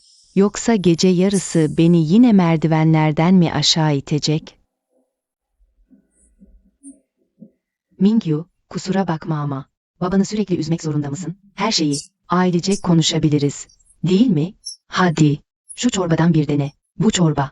Wang teyzenin sana özel kaynattığı ateş düşürücü bir çorba. Ya konuş ya da bas geç. Burada midemi bulandırma. Mingyu, büyükannen sana vefatından önce birçok şey bırakmamış mıydı? Büyükannem bana ne bıraktı? Sen iyi bilmiyor musun? Hanımefendi öldüğünde. Yeri eşelemedik delik bırakmadın.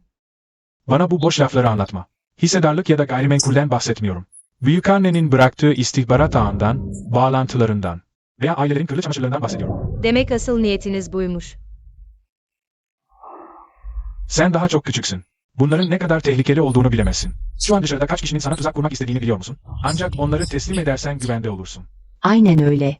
Biz de ebeveynlerin olarak. Bir şey olmana seyirci kalamazdık, değil mi? O istihbarat ağını çıkar ve bildiğin her şeyi tek tek anlat. Ondan sonra da uslu uslu dersinin başına geçersin. Aynen. Ne istihbarat ağa? Sadece bir önceki hayatımdan. Bildiğim sırlar bunlar. Bu kadar yeter de artar. Neden gülüyorsun? Açık konuşalım. Bizim grup şu an Linjiang Holding ile büyük bir proje yürütüyor. Ama şu Lin Lansan hiç yüz vermiyor.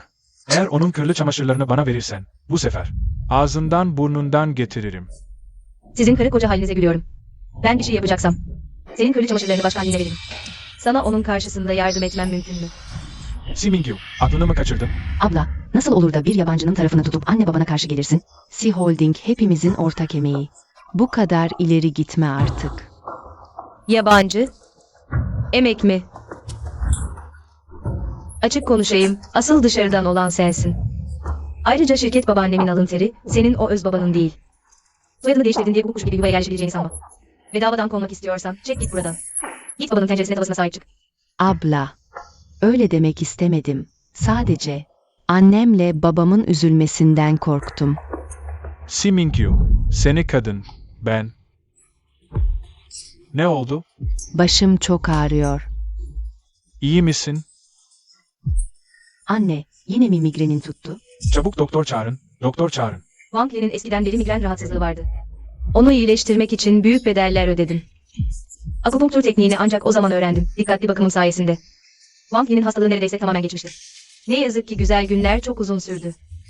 Emeğimi çoktan unuttu. Şimdi eski hastalık nüksetti. Bırakalım da biraz acı çeksin. Doktor, durum ne? Hanımefendi aşırı heyecandan. Tansiyonu yükselmiş, o yüzden baş ağrısı tetiklenmiş. Birazdan yarım tansiyon hapı alsın yeter. Yine de içiniz rahat etmezse, hastaneye gidip kontrol ettirebilirsiniz. Abla, annemizin başını ağrıtacak kadar nasıl üzersin onu? Bu karı da vicdansızlık artık. Yunyan Hanım, bilmediğiniz konularda konuşmayın. Hanımefendinin migreni 10 yılı aşkın süredir var. Bugün çıkacak diye bir şey yok. Aynen öyle. Daha önce defalarca hastaneye gidildi, hiçbir sonuç alınamadı. Sonra nasıl olduysa iyileşti. Mingyu Hanım akupunkturla, masaj ve ilaçlı beslenmeyle iyileştirmişti. Eskiden Mingyu benim için çok şey yapmış. Ama Yunyan eve geldiğinden beri ona hep hakaret edip dayak attım. Yoksa gerçekten incileri çöpe atıp cam parçasını sevmiş olabilir miyim? Mingyu Hanım, bir kez daha denemez misiniz? Hanımefendiye akupunktur yapıp masaj etseniz belki rahatlar. Bırakın artık, Si Hanım'ı hemen hastaneye götürün. Bu kadar ilaç parasını Si ailesi ödeyebilir. Ayrıca, onların biricik evlatlık kızları var. Bana sıra gelir mi hiç?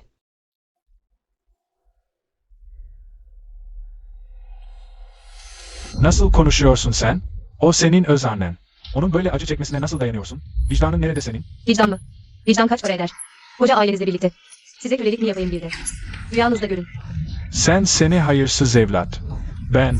Abla, önce bir sakin ol. Yoksa seni de yatağa düşürür bu stres. Sen de yatağa düşersen bu aile tamamen dağılır. Aferin. İyi ki varsın Yunyan. İyi ki benim biricik kızımsın. Bazılarına kalsaydık. Öfkeden kalp krizi geçirip ölürdüm. O zaman git, o biricik evlatlık kızınla ilgilen. Baba. Mingyu, dinle. Yıllar önce Mingyu ilk kez baş ağrımın tuttuğunu gördüğünde nasıl da telaşlanıp koşturmuştu. Simyan'la yazınca onunla ne kadar gurur duysam azdı. Simyan'ın işi bir hafta. O bana bir bardak su bile getirmedi. Aklımı kaçırmışım ki. O kızın öz evladımdan daha değerli olduğunu düşündüm. Anne, nasıl hissediyorsun? Hastaneye gidelim mi? Şoföre haber vereyim. Araba hazırlansın. Eski bir rahatsızlık. Biraz dinlenirsem geçer. Anne, izin ver sana masaj yapayım. Seni böyle acı içinde görmek kalbimi parçalıyor. Maalesef ne masaj biliyorum ne de akupunktur. Ne beceriksizim değil mi? Ablam da öylece durup annemin acı çekişini izliyor. Olacak iş değil. Neyse, ben birazdan gidip tıp kitapları karıştırayım. Ne olursa olsun. Annemi rahatlatmanın bir yolunu bulacağım. Yunyan ne kadar da düşünceli. Bazı konularda dalgın belki ama kalbi çok temiz. Mingyu, sen Yunyan'ın yarısı kadar olsaydın. Ben de seni hiç böyle eleştirmezdim. Ne yapıyorsun sen? Bu ne biçim tavır?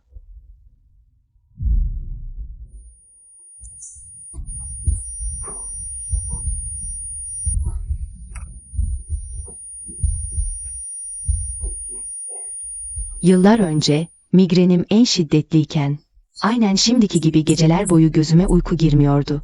Mingyu sabahlara kadar başımda bekleyip akupunktur ve masaj yapardı. Anca öyle hafiflemişti. Olmaz, gidip Mingyu ile konuşmalıyım. Bunca yıldır hatalı olan bendim. Yunyan'a körü körüne inanmamalıydım. Mingyu öz annesini yüzüstü bırakmaz. Beni mutlaka affeder.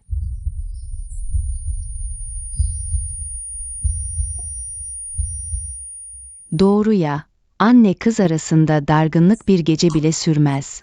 Olsa olsa ben ona bir zeytin dalı uzatırım. Yanlış anlaşılma çözülünce ona verdiğim zararı 10 katıyla telafi ederim. Hanımefendi, Yabancı sevmiyor. Ben yabancı mıyım? Peki, o zaman Mingyu'ya söyle çıksın. Rahatsız olduğumu ilet. Küçük hanım dinleniyor. Kimse rahatsız edemez. Özellikle de siz, hanımefendi. Ne? Hastaysan hastaneye git, dedi.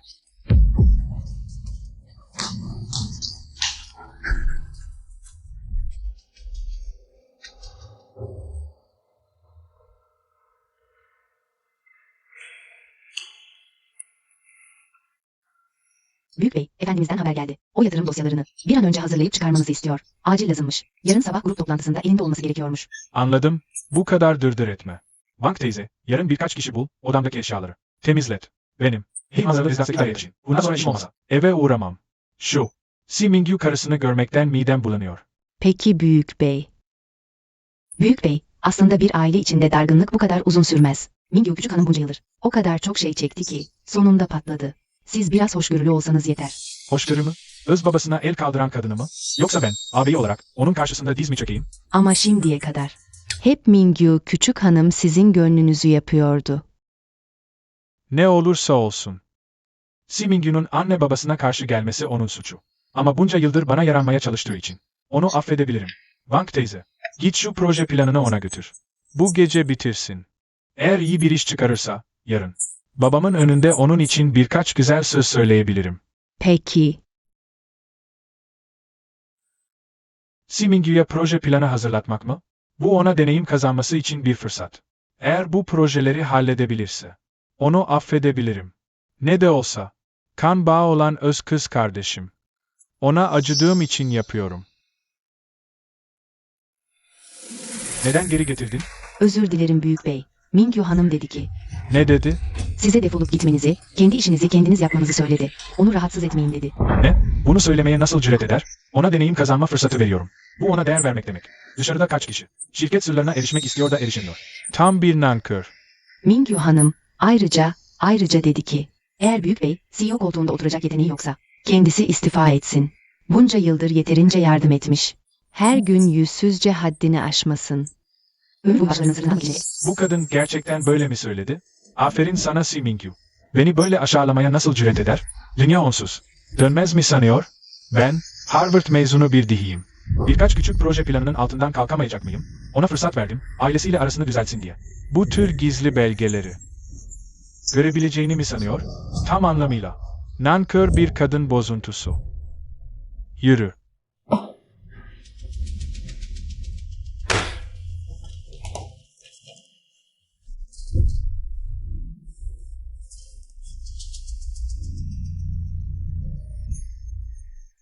$10 milyarlık yatırım planı, yeni nesil ekipmanlarla değişim yapılacak. Tencsheng ilaç küçük bir ilaç firması olsa da, son yıllarda hisseleri inanılmaz hızla yükseliyor. Geleceği son derece parlak. Bu yatırım. Garanti kazanç.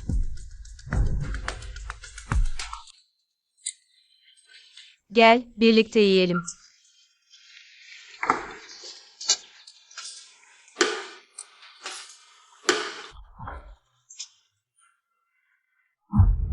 O Si Mingyu değil mi? Yun kardeşim, duydum ki Mingyu hanımla aran çok iyiymiş. Hem sana gizliden gizliye aşıkmış. Buraya kesin senin için gelmiştir. Hadi gitsene. Saçmalama. Benim onunla hiçbir ilişkim yok. Nasıl olur da yok? Sana ek kart vermemiş miydi? Sen daha bilmiyor musun? Mingyu hanım kartını çoktan iptal ettirmiş. Dün Guyun hesap ödedi, rezil oldu. Hem Guyun'a aşıkmış. Bulaşıkçıya mı aşık olacak? Si Mingyu, hepsi senin yüzünden. Ek kartı iptal ettirdin.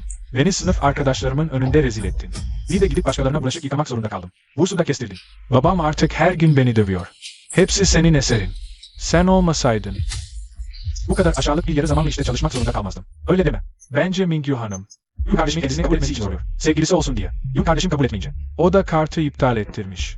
Bakın işte, palyaço gibi koşa koşa. Geri gelip barışmaya çalışıyor. Yoksa gerçekten öyle mi? Bence çok muhtemel. Yun kardeşim, sen biraz yumuşa. Mingyu hanım yine sana aşık olur.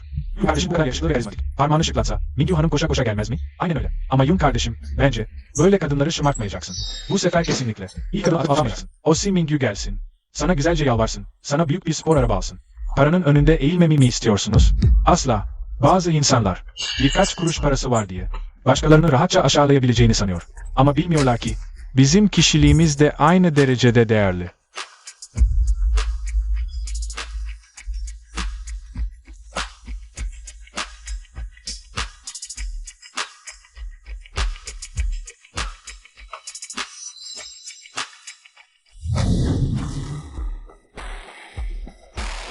Bu Guyun yine karşıma geçmiş. İyi adam rolü oynuyor. Bir masayı siliyor. Bir yerleri süpürüyor. Gerçekten gülünç. Simingyu, biliyordum dayanamayıp yalvaracaksın. Pişman oldun değil mi? Ama Yunyan hocana gidip özür dilemeden. Seni asla affetmeyeceğim, hanımefendi. Ona bir ders vermemizi ister misin? Gerek yok. Bu tür insanlara ne kadar yüz verirsen. O kadar iç dünyasında oyun oynar. Hatta belki de. Karşımızda yine acıklı bir dizi oynar ya da bize. Gücümüzü kullanıp zulmettiğimizi ima eder.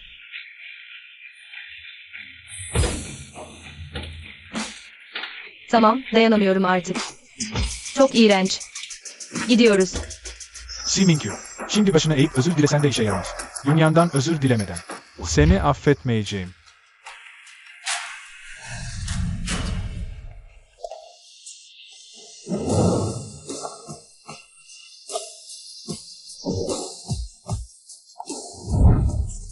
Bak, az önce birileri. Yunus bizden gizli aşk oluyordu. Ama kız ona dönüp bakmadı bile. Demek ki burada birileri. Boş yere hayal kuruyormuş. Evet, çok komik. Tam bir yalaka. Simingyu, insanlara böyle zulmetmek sana zevk mi veriyor? Brother Yun'un onurunu. Ayaklar altına almak zorunda mısın? Sen de kimsin? Kim olduğum önemli değil. Önemli olan ne kadar zengin olursan ol. İnsanlara böyle zulmedemezsin. Benim Brother Yun gibi. Nazik ve yakışıklı bir adam, sevilmeyi ve değer görmeyi hak ediyor. Ona nasıl böyle davranabilirsin? Buraya sadece yemek yemeye geldim. Sen neden bu kadar abartıyorsun? Sen Brother Yun'a gizden gizliye aşık değilsin. Aşkına karşılık bulamayınca bursu kestin. Sonra da tehdit edip baskı kurarak. Brother Yun'u sevgilin olmaya zorladın. Şimdi karşında duruyor. Sen de yine önce it, sonra çek taktiği oynuyorsun. Siz zenginler gerçekten mide bulandırıcısınız. Brother Yun, hadi gidelim. Böyle zenginliğine güvenip insanlıktan çıkan biriyle işimiz olmaz. O, sana psikolojik baskı kurmak istiyor. Sakın pes etme. Kesinlikle ona yüz verme. Merak etme, Liu Hua. Ona bu şansı asla vermeyeceğim. Bir avuç kendini beğenmiş adam. Türk Silahlı Kuvvetleri. Oğlum benim. Hep senin yüzünden. Mingyu Hanım'ı kızdırdın. Finansmanı kestirdin. Beni öldürmeye mi çalışıyorsun? Yun kardeş, iyi misin? Baba, ne işin var burada? Mingyu Hanım'ı kızdırmışsın. Hemen özür dile. Hiç aklın yok mu senin? Çabuk diz çök Mingyu Hanım'ın önünde. Diz çökmem. Hatalı olan o, neden özür dileyim? Zenginler her istediğini yapabilir mi sanıyorsun? Oğlum benim. Özür dilemesen annenin hastane masraflarını nasıl ödeyeceğiz? Ailemizin borçlarını ne yapacağız? Kız kardeşinin okul taksitini, geçim masraflarını, yoksa oturup hepimizin ölmesini mi izleyeceksin? Ne yaparsan yap. Mingyu Hanım'ın affını kazanmak zorundasın. Yoksa defol git bu evden. Yun kardeş, sakın pes etme. Dayanmalısın. İnternetten yardım isteyebiliriz. İşe yaramaz. Annemin aylık tedavisi 100.000'leri buluyor. Sadece bağışla bu para toplanmaz. Si Mingyu, yöntemin bu mu senin? Kazandın. Mingyu Hanım, lütfen. Guyun'a kızmayın. O daha genç, düşünemiyor. Sonuçta daha bir çocuk. O neymiş? Beni ne ilgilendirir? Köpek olsa bile umurumda değil. Ben buraya yemek yemeye geldim. Sizin bu koca aileniz. Hastaysanız gidin tedavi olun, gözüme batmayın. Si Mingyu, ne istiyorsun sen? Siz zenginler insanların kalbiyle böyle mi oynuyorsunuz? Peki. Kabul ediyorum, pes ediyorum. Sevgilim olabilirsin, tamam mı? Artık kartı geri açabilir misin? Hasta mısın sen? Kimsenin sevgilin olmak istiyor. Boş yere kendini kandırma. Si Mingyu, daha ne kadar bana işkence edeceksin? Bana okutmam için destek olacağını söyleyen sendin. Hastane masraflarını sen üstlenecektin. Canın bir şeye sıkıldı diye. Her şeyi kestin. Biz ne yapacağız? Beni öldürmeye mi çalışıyorsun? Si Mingyu, daha önce hep söyleyen sendin. Destek olacağını. Şimdi tek kalemde kestin. Yemek yiyemez hale geldi. Annesi için ilaç bile alamıyor. İnsanı yaşatmıyorsun artık. Onun masraflarını benim karşıladığımı bildiğine göre. Paramla ne yapacağıma ben karar veririm. Ne yani, birine yardım etmekle suçlu mu oldum? Yardımı kesmeye karar verdiysem. Cebimden zorlama alacaksınız. Desteği kesmenin sebebi. Yun'u köşeye sıkıştırıp, sana böyle değil mi? Onu kendine sevgili yapmak istiyorsun. Bu iğrenç niyetini herkes biliyor. Yuh sana. Ona baskı mı yapıyormuşum? O mu? Nesi var, yakışıklı mı, zengin mi? Ahtapot gibi bir suratı var. Bir deri bir kemik. Sen. Bir de her gün o asık suratıyla dolaşıyor. Bakınca midem bulanıyor. Sevgili istesem, ünlü bir yıldız da seçerim. Zengin bir mirasiydi de. Hangisini istersem onu alırım. O Guyun mu, haddi mi? Mingyu Hanım, siz büyüklük yapın. Ne olur Guyun'a takılmayın. O kafayı yemiş, siz onu ciddiye almayın. Defol. Mingyu Hanım, kızmayın. Güzelce konuşalım. Ben şimdi bu Guyun'u bir güzel hizaya getiririm. Merak etmeyin, size köle gibi itaat edecek. Doğru dersiniz. Asla batıya gitmeyecek. Baba, oğlum, çabuk Mingyu Hanım'dan özür dileyin. Kafayı mı yedin sen? Sana akılsız demek az bile. Ben nasıl bir evlat yetiştirdim böyle? Mingyu Hanım, ne olur yardım edin. Eşim tarafında. Durum gerçekten çok kötü. Ölmek üzere. Ne olur merhamet edin, kurtarın onu. Sadece 300.000, sizin için. Bir akşam yemeği parasıdır. Onu mu kurtarayım, seni mi? Bu, Bütün ailem benim desteğimle. Bayağı rahat yaşıyorsunuz. Duydum ki dışarıda epey kumar borcun varmış. Ne o? Seni ömür boyu ben mi besleyeceğim? Mingyu Hanım, siz yanlış anladınız. Bizim ailemiz. Mingyu Hanım. Seni şımarık şey, Mingyu Hanım'ı gücendirdin. Ekmeğimi elimden aldın, geberesice. Baba, gebertirim seni. Geberteceğim seni şımarık. Baba, hata ettim, vurma. Hata ettim. Vurma artık, hata ettim. Si Yunya'nın burada ne işi var? Normalde en çok o sever kahramanlık yapmayı. Çevremdeki insanların sempatisini toplamayı. Bu sefer neden kılı kıpırdamadı? Ev sahibi, kurtarmaya gitmeyecek misin? Bu Yun aile içi şiddet görüyor. Kader enerjisi hızla düşüyor. Bu bizim için büyük kayıp. Neden kurtarayım? O gerçekten çamura battığında, tamamen umutsuzluğa kapıldığında gidip kurtarırız. Böylece kader enerjisini çok daha hızlı emeriz. Öyle değil mi? Ev sahibi, ne kadar kurnazsın. Estağfurullah, estağfurullah. Geçen hayatımda Si Yunya'nın gerçek sırrını öğrendim. O sadece insanlara iç ses aktarmakla kalmıyor. Çevremdeki insanların kader enerjisini de emiliyor. Anlaşılan bir sisteme bağlanmış. Üstelik çevremdeki insanların ona olan sempatisi ne kadar yüksekse sistemin kader enerjisini emme hızı o kadar artıyor. Bu yüzden elinden gelen her yolu deneyip Si Shang-hong ve diğerlerinin önünde varlık göstermeye çalışıyor. Si Yunya'ndan önce. Bu Yun'un beğenisini tamamen kazanmadan onun kader enerjisini dağıtırsam o zaman Si Yunya hiçbir enerji çekemez. Hatta ters tepebilir de. Hadi Binyi'ye gidiyoruz. Binyi, yeraltı kumarhanelerinde tanıdığın var mı? Elbette. Varoşlarda. Bu Dongfeng denen bir herif var. Onu borca batırmanın bir yolunu bul. Bir grup profesyonel özel dedektif tut. Si ailesinin her bir ferdini izlesinler. Özellikle de Si Yunya'nı. Anlaşıldı. Hanımefendi, bunu yaparak gerçekten Si ailesiyle ilişkiyi kesmeyi mi düşünüyorsunuz? Si ailesi kör ve kalpsiz. Geride bırakacak bir şey yok. Si Yunya'nın bir yeteneği var. İnsanlara kendi iç sesini duyurabiliyor. Tüm Si ailesi onun etkisi altında. Binyi. Eğer bir gün onun iç sesi seni manipüle etmeye çalışırsa asla inanma. İç ses mi? Merak etmeyin hanımefendi. Onun o küçük numaraları beni kandıramaz. İsterseniz hanımefendi, birilerini tutup onu temizleyelim. Gerek yok. Onun küçük numaraları işime yarayacak. Hanımefendi, bu duruş, bu asalet, eski hanımın izlerini taşıyor. 7-8 parça benziyorsunuz. Görünen o ki gerçekten büyümüşsünüz. Binyi. Madem bir ay sonra Si ailesiyle. Bütün bağlarımı koparmaya karar verdim. O halde şimdiden. Gizlice güç toplamaya başlamalıyım. Yoksa hisse devri günü geldiğinde buradan ayrılacak gücü bulamayabilirim. Si Shang-hong yetenekli biri değil belki. Ama iş entrika ve hileye gelince üstüne yoktur. Benden ne yapmamı istiyorsunuz, hanımefendi? Bana 300 milyon borç ver. Yarım ay sonra elde edilecek karı yarı yarıya paylaşırız. Hanımefendi, 300 milyon az para değil. Hangi sektöre yatırırsak yatıralım. Yarım ayda büyük getiri sağlamak çok zor. Sıradan sektörlerde olmaz ama hızlı para kazanmanın yolları var. Son günlerde Guangzhou'da çok önemli bir olay yaşanacak. Eğer doğru hamle yaparsam 300 milyonu en az 2 milyara katlayabilirim. 2 gün sonra Tensheng ilacın patronu beklenmedik şekilde ölecek. O ölünce Tensheng ilacın hisseleri çılgınca düşecek. Binyi 3. gün. Tensheng ilacın küçük hissedarlarıyla görüş ve piyasadan küçük yatırımcıların hisselerini topla. 12. gün. Hepsini elinden çıkar, yeter. Tensheng ilaçın patronu ölecek mi? Bu nasıl mümkün olabilir? O ölürse Tensheng ilaç tamamen batmaz mı? O zaman dibi satın almanın ne anlamı kalır? Binyi, sen sadece dediğimi yap. Eski hanım sağlığında hep şöyle derdi. Mingyu eşsiz bir yetenek. Artık büyüyüp akıllandığına göre belki de gerçekten beni şaşırtmayı başarır. Dediğin gibi olsun, talimatlarına uyacağım. Başkan, talimatınız doğrultusunda birkaç yatırım planı tamamlandı. Bunlardan Tensheng ilaça 1 milyar yatırdık, sözleşme imzalandı. İşler yolunda giderse bu yıl içinde ciddi bir kar elde edebiliriz. Si Mingyu, gerçekten sensiz. Bu başkanlığı beceremeyeceğimi mi sandın? Sensiz. Çok daha iyi olacağım. Başkan, kötü haber. Tensheng ilaçta sorun çıktı. Dün gece saat 4'te. Tensheng ilaç kurulu başkanı bir otelden atlayarak hayatını kaybetti. Haber bu sabah yayılınca. Tensheng ilaçın hisseleri taban yaptı. Ne? 1 milyarlık fonumuzu aktardık mı? Henüz değil ama sözleşme imzalandı. İhlal edersek 10 katı tazminat ödememiz gerekir. Ayrıca Teng Sheng ilaçta hissemiz var. Şu an zararı önlemenin yolu yok. Orsuzluk. Tengsheng ilaçın şu anki durumuna bak. Birkaç kez daha taban yaparsa 1 milyarlık fonum. Tamamen çöpe gidecek. Başkan. Bu Li Teng'in işi. Lu Vilay'ın bilgileri. Li Teng'in ölümünden sonra. Söylentilere göre başkanlık koltuğunu o devralacakmış. Tsinghua Üniversitesi finans mezunu. Sektörde çok saygın biri. Yatırımımız zarar etmeyebilir. Bu iyi haber. Şimdi birisi çıkıp Tengsheng ilaçı toparlarsa.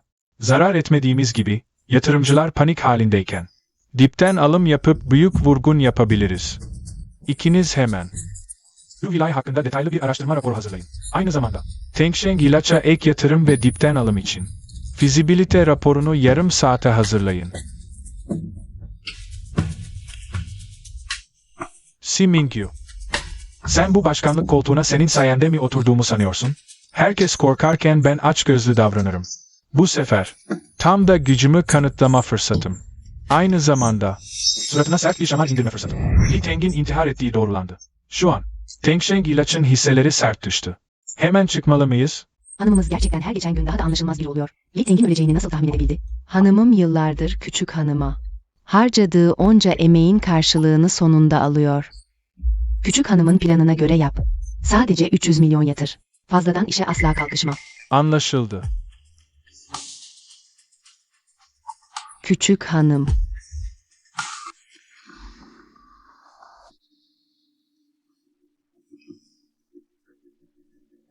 Baba, gerçekten Tengsheng ilaça yatırım yaptım. Ama endişelenme. Aldığım bilgilere göre, Duleshi Lu Vilay çok yetenekli biri. Grubun başına geçtikten sonra Tengsheng'i yeniden yapılandıracak. O zaman hisseler kesin yükselir. Şimdi dipten alırsak, aksine büyük kazanırız. Lin Yuan. Artık CEO'sun, neyi seçeceğini bil. Si Mingyu, ne sırıtıyorsun? Tengsheng grubu gibi dev bir holdingden sen ne anlarsın? Her gün o iğneleyici laflarınla dolanıyorsun. Lin Yuan, kız kardeşinle nasıl konuşuyorsun? Sen ağabeysin. Ağabeyliğini bilmelisin. Kardeşini sevmeyi öğrenmelisin. Neredeydin bunca zaman? Şimdi mi oğluna terbiye veriyorsun? Migrenin tutunca mı aklına geldi benim değerim? Geç gelen sevgi ot gibidir. Bana bu sahte dramayı oynama. Si Mingyu, annenle nasıl konuşursun? Sen de bir işe yaramazsın. Koca bir ahmaksın. Bana karşı ne yatırım dahisi havası atıyorsun. Bekliyorum. Si ailesinin tüm servetini batırdığın günü. O zaman kapının önünde havai fişek patlatıp kutlayacağım. Sen, Haddini aştın. Si Mingyu. Nasıl doğurdum ben senin gibi hayırsız bir evladı?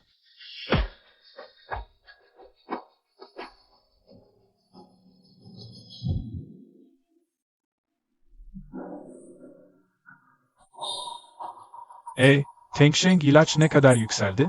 başkan, Teng Sheng ilaç hisseleri yine taban yaptı. Bu nasıl mümkün olur?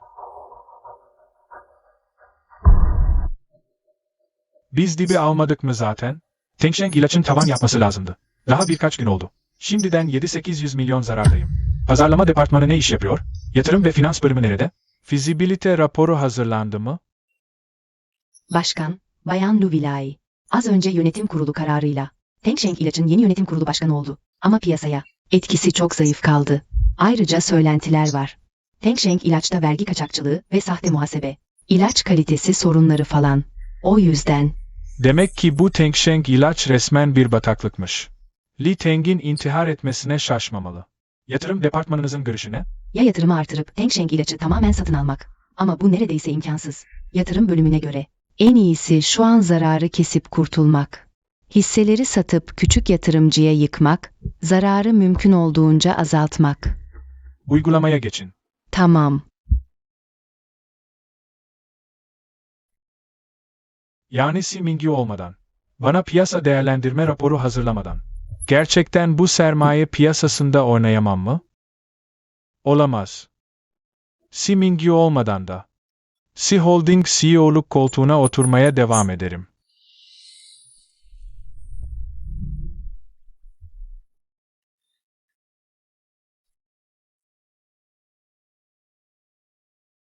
Dördüncü Bey, sence bu sefer Si ailesini batırabilir miyiz? Si hanımı hayatta olsaydı, Si ailesine dokunamazdım.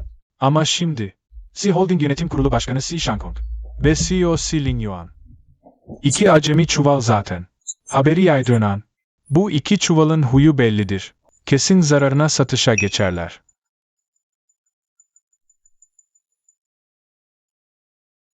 Bu arada planı uygularken bir grubun da dipten alım yaptığını fark ettik. Çok gizli ve temkinli çalışıyorlar. Sadece 300 milyonluk hisse toplamışlar. İzini sürdük. Ciyuki'nin adamları gibi görünüyor. Demek o. Hatırlıyorum. Bu ekip, yaşlı Madame C'nin, C ailesinin büyük kızı. C Mingyu'ya bıraktığı çekirdek kadro. Ha, ilginç. Neyse, 300 milyon onun olsun varsın. Bu birkaç gün borsayı sıkı takip et. C ailesi zararına çıkar çıkmaz. Yeni ilacın başarı haberini piyasaya sür. O zaman işler daha da kızışır.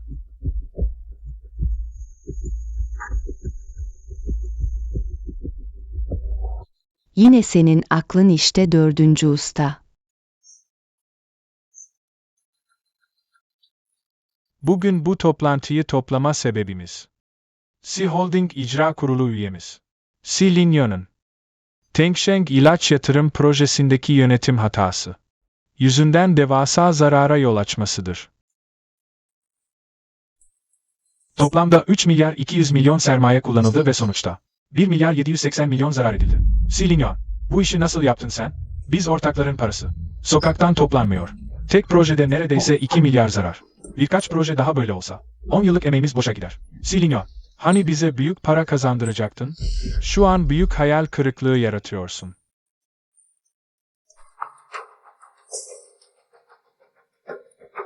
Amcalar, bu yatırım küçük bir kazaydı. Ben de nereden bileyim? Anlaşmayı imzaladıktan hemen sonra. Adam kendini pencereden attı. Genel müdür, Tengsheng ilaç yeni ilacını duyurdu. Ne? Tengsheng ilacın şu anki yönetim kurulu başkanı, Sayın Lu Vilai, bu sabah saat 8'de bir basın toplantısı düzenledi ve Tengsheng ilacın yeni bir ilaç geliştirdiğini açıkladı. Haber yayılır yayılmaz. Tengsheng ilaç hisseleri 10 dakika içinde tavana dayandı. Uzmanlara göre Tengsheng ilaç daha en az 10 tavan yapar. 10 tane. O kadar mı? Hem de 10 tane.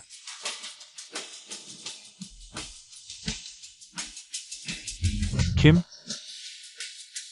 Kim bu? Tam biz Tengsheng ilaça yatırım yapıyoruz. Li Teng kendini atıyor, biz zarar ediyoruz. Tengsheng ilaç yeni ilaç çıkarıyor, hisseler tavan yapıyor. Başkan Si, bu işte bir gariplik var. Si Holding, birisi bize tuzak kuruyor. Para kaybetmek önemsiz. Asıl mesele hedef alınmamız. Arkamdaki ismi mutlaka bulmalıyız. C ailesinin servetini çarçur ettiğin günü bekliyorum. O gün, kapının önünde havai fişek patlatıp kutlayacağım. Yoksa... Si Mingyu en başından beri Tengsheng ilaçta bir sorun olduğunu mu biliyordu?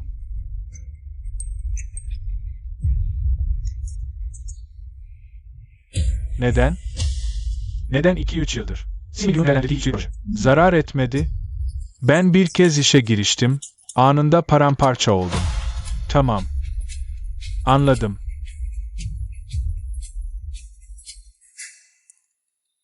Tuzağı kuran kişiyi buldum. Başkent Huo ailesinin 4. oğlu. Huo Yinkao. O mu? Demek oymuş. Gerçekten sınır tanımıyor. İlk hamlede seviyemizi belli etti. Bizi küçümsüyor. Huo Yinkao açıkça bize karşı oynuyor. Başımız büyük dertte. Başkan Si, az önce Hu ailesinden Hu Yinkao'nun davetiyesi geldi. Başkanın tüm ailesini bu akşamki yemeğe davet ediyor. Duyduğuma göre Viangso'nun bütün zenginleri orada olacakmış.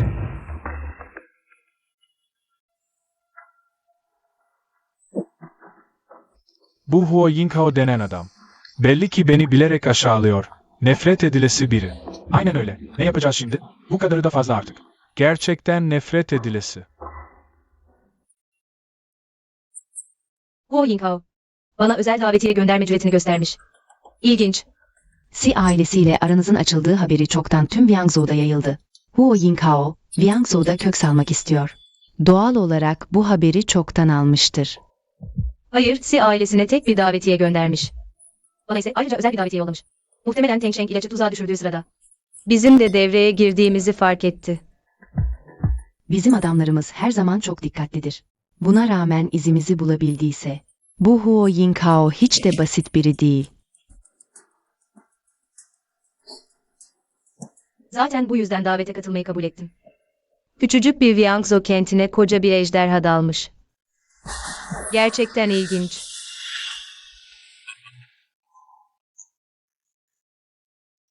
Mingyu, gerçekten de senmişsin. Neden bizi beklemedin? Sana özel olarak. Yüksek moda bir elbise diktirdim. Yine mi içiyorsun? Az iç, midene zarar verirsin. Hani, Si Mingyu ailesiyle kavga etmişti. Si Hanım neden birden ona bu kadar iyi davranıyor? Tuhaf, daha önce kızına böyle düşkün olduğunu hiç görmemiştim. Sorun değil, iyi bir anne olmak için çabaladığım sürece. Mingyu beni bir gün affedecektir. Nereden çıktı bu sinek? Vızıldayıp duruyor, insanın sinirini bozuyor. Hanımefendi, kızımız sakinlikten hoşlanır. Lütfen gidin. Abla, bu ne biçim davranış? Ailede sorunlar olabilir. Ama herkesin içinde rezalet çıkarmak ne demek? Böyle yaparsan, elit çevrede gülünç duruma düşeriz. Si Mingyu. Annemle nasıl konuşuyorsun sen? Derini yüzerim bak. Rapor hazırlamaktan aciz bir adamsın sen. Komik. Sen. Lin Yuan, siz sonuçta öz kardeşsiniz. Burada bağırıp çağırmanız herkesi güldürür. O kendi rezaletinden korkmuyorsa ben neden korkayım? Onun bu şımarık tavırlarını çekecek değilim. Si Mingyu, hani sen sürekli Si ailesiyle ilişiğini kestiğini söylüyordun? Madem bu kadar gururlusun, neden Si ailesinin davetiyesiyle geldin? Sana ait olmayan bir çevreye zorla sızmak neyin kafası? Si ailesi olmadan. Sen kimsin ki? İyi dedin. Bu Si Mingyu neden bu kadar havalı anlamıyorum. Si ailesi olmadan o bir hiç. Hem de kalkmış. Öz annesiyle öz ağabeyine saygısızlık yapıyor. Tüh. O çok yükseklerde uçuyor. Bizim çevremizi küçümsüyor. Biz en iyisi ona bulaşmayalım. Duydun mu Si Mingyu? Burada istenmiyorsun. Derhal defol git. Si Mingyu benim bizzat. Davet ettiğim onur konuğumdur. Kimmiş ona defol diyen? Görelim. Hepiniz mütevazı evime hoş geldiniz. Eksiklerimiz olduysa affınıza sığınıyorum. Huo kardeşim, yıllar sonra hala aynı kudrettesin. Takdir ediyorum. Estağfurullah, seninle yıllardır süren kardeşliğimiz var. Bundan sonra da sık sık görüşelim. Yunyan, Lin Yuan, gelin, Huo amcanızla tanışın. Huo amca. Yanlış hatırlamıyorsam, Si Hanım'ın tek bir torunu var. Bu da, nereden çıktı şimdi? Ortalık karışacak. Si kardeşim, sakin ol. Sadece kızınızı daha önce görmediğim için sordum. Mingyu Hanım nerede? O 4. bey, şeref verdiniz. Si Hanım'ın yetiştirdiği varis olduğu belli. Genç yaşta bu kadar başarılı olmak takdire şayan. Buradaki herkes, siz daha bilmiyorsunuz. Geçenlerde Tengsheng ilaçta ciddi bir çalkantı yaşandı. Ailesi 3,2 milyar yatırdı, 1,78 milyar zarar etti. Zararına çıkarken, Mingyu Hanım, 300 milyonla dipten aldı ve en tepede sattı. 920 milyon net kar etti. Sadece 9 günde net kar oranı %326'ya ulaştı. Gerçekten genç yaşta büyük başarı. İnanılmaz. Aman tanrım. Si ailesi Tengsheng ilaçta. Hisse dalgalanmaları sırasında büyük zarar etti. Si Mingyu Hanım ise dipten almayı başardı. En düşükten alıp en yüksekten sattı. Gerçekten etkileyici. Si Hanım'ın bizzat yetiştirdiği varis olduğu belli. 4. bey, bu yaptığınız pek de hoş olmadı. Ben sadece harçlık kazanıyordum.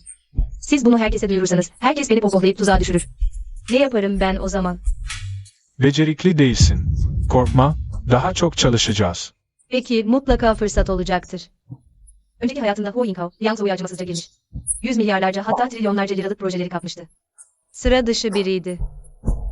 Mingyu Hanım, gerçekten genç yaşta büyük yetenek. Bu dünya artık siz gençlerin. Mingyu yeğenim, bundan sonra hangi yatırımları yapmayı düşünüyorsun? Bizi de kat. Elimizde biraz boşta para var. Evet, birlikte yapalım. Aynen. Bize de el uzat. Tanrım, ablam yoksa çoktan Huo Bey'le işbirliği mi yaptı? Kendi ailesini arkadan vurmak için mi? Yoksa bu kadar tesadüf olamaz. Bir anda o kadar para kazanmak. Si Mingyu, seni kadın.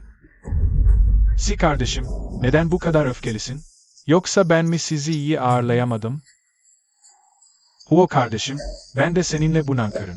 Ne büyük iş çevirdin sandım. Meğer içeriden ortakmışsınız.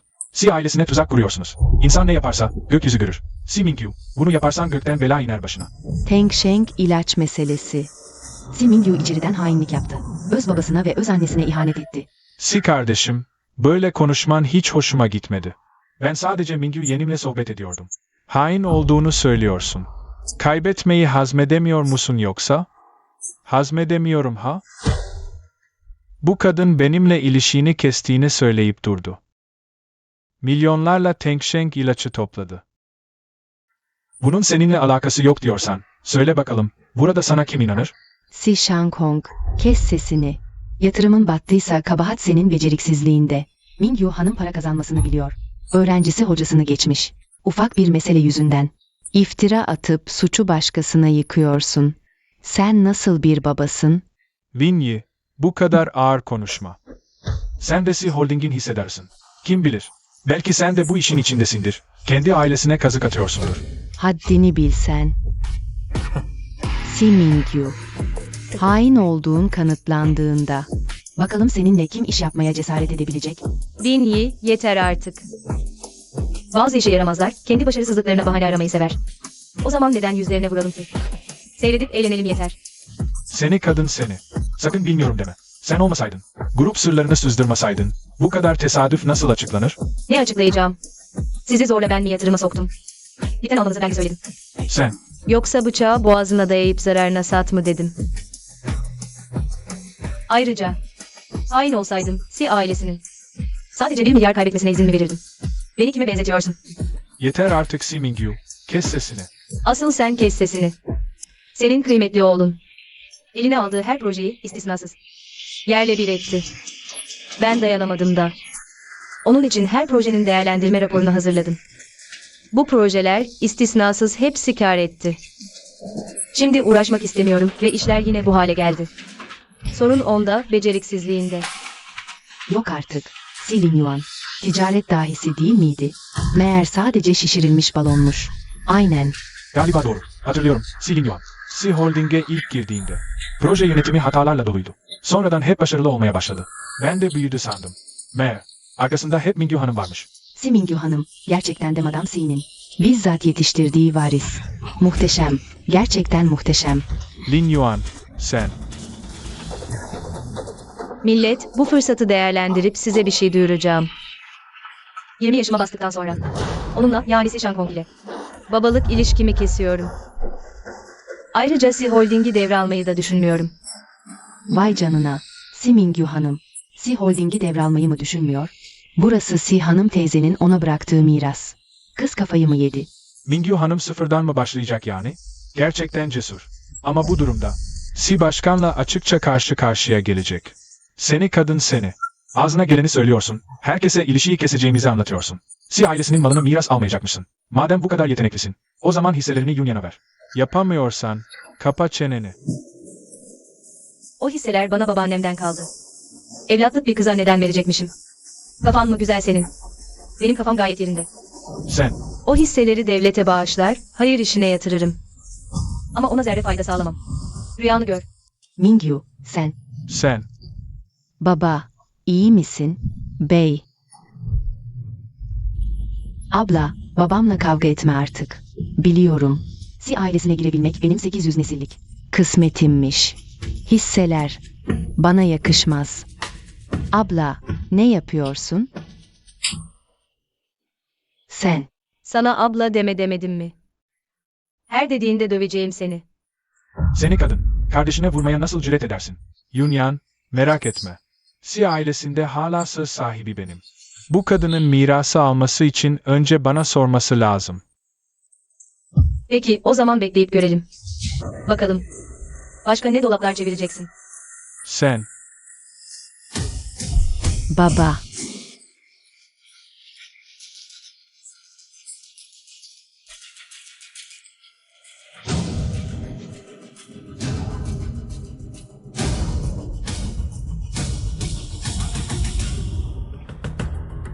genç hanım, böyle fevri davranmak pek akıllıca değil.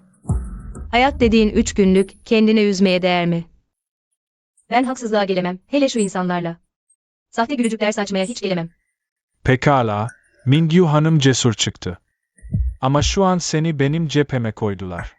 Mingyu Hanım bunu sorun etmez umarım. Zaten Sıbey'in istediği de bu değil mi? Babamla kızının arası açılsın, siz de Viangzo iş dünyasını İkiye bölüp araya giren yabancı ejderha olarak. Ekmeğini yiyin. Mingyu Hanım olayları iyi okuyor. O zaman lafı uzatmayayım, Mingyu Hanım. Bundan sonra parayı birlikte kazanırız. Bir gün elbet. Yalnız sana bir tavsiyem var yeğenim. Si Shanghong yetenekli adam değil belki. Ama sinsi oyunları bitmez. Bugün onunla herkesin önünde ters düştün. Bundan sonra eline 5 kuruş geçmez diye korkarım. Sibey, fazla kurcalamayın.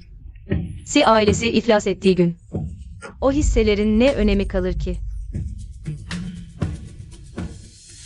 Abla, Huo amca, kusura bakmayın, bölmek istemedim. Sadece tuvalet arıyordum. Tuvalet koridorun sonunda. Teşekkürler Huo amca. Anladım. Abla ile babamın kavgasının oyun olduğunu. Huo amcaya söylemeli miyim? Boş ver. Söylesem de inanmaz. Burnumu sokmayayım en iyisi. Hadi devam edelim. Yine aynı senaryo. Wu Yinghao ile anlaşma yapsaydık. Şu tek cümlelik iç ses her şeyi mahvederdi. Wu amca, şimdi anladınız mı evde neden? Bu kadar dışlandığımı. Ne? Dışarıdan masum bir çiçek, içi zehirli diken dolu. Sibey, siz koca bir ejdersiniz, karar sizin. Ben bu işe karışmıyorum, müsaadenizle. İlginç.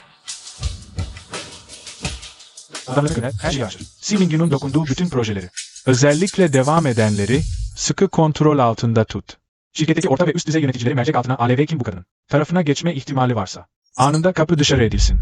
Baba, bu kadar ileri gitmek şart mı? Onlar, büyük annemle bu imparatorluğu kuran emektarlar. Aptal çocuk.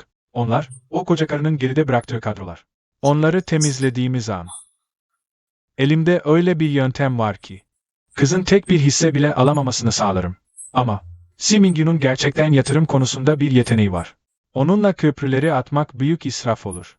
Onu hizaya getirmek istiyorsan, önce kanatlarını kıracaksın. Yine de kızım, gerçekten olağanüstü biri. Eğer uslu durup boyun eğerse ve hisselerini Yunya'na devrederse, bunu bir düşünebilirim. Aksi takdirde, onunla bir konuşurum. Git hadi.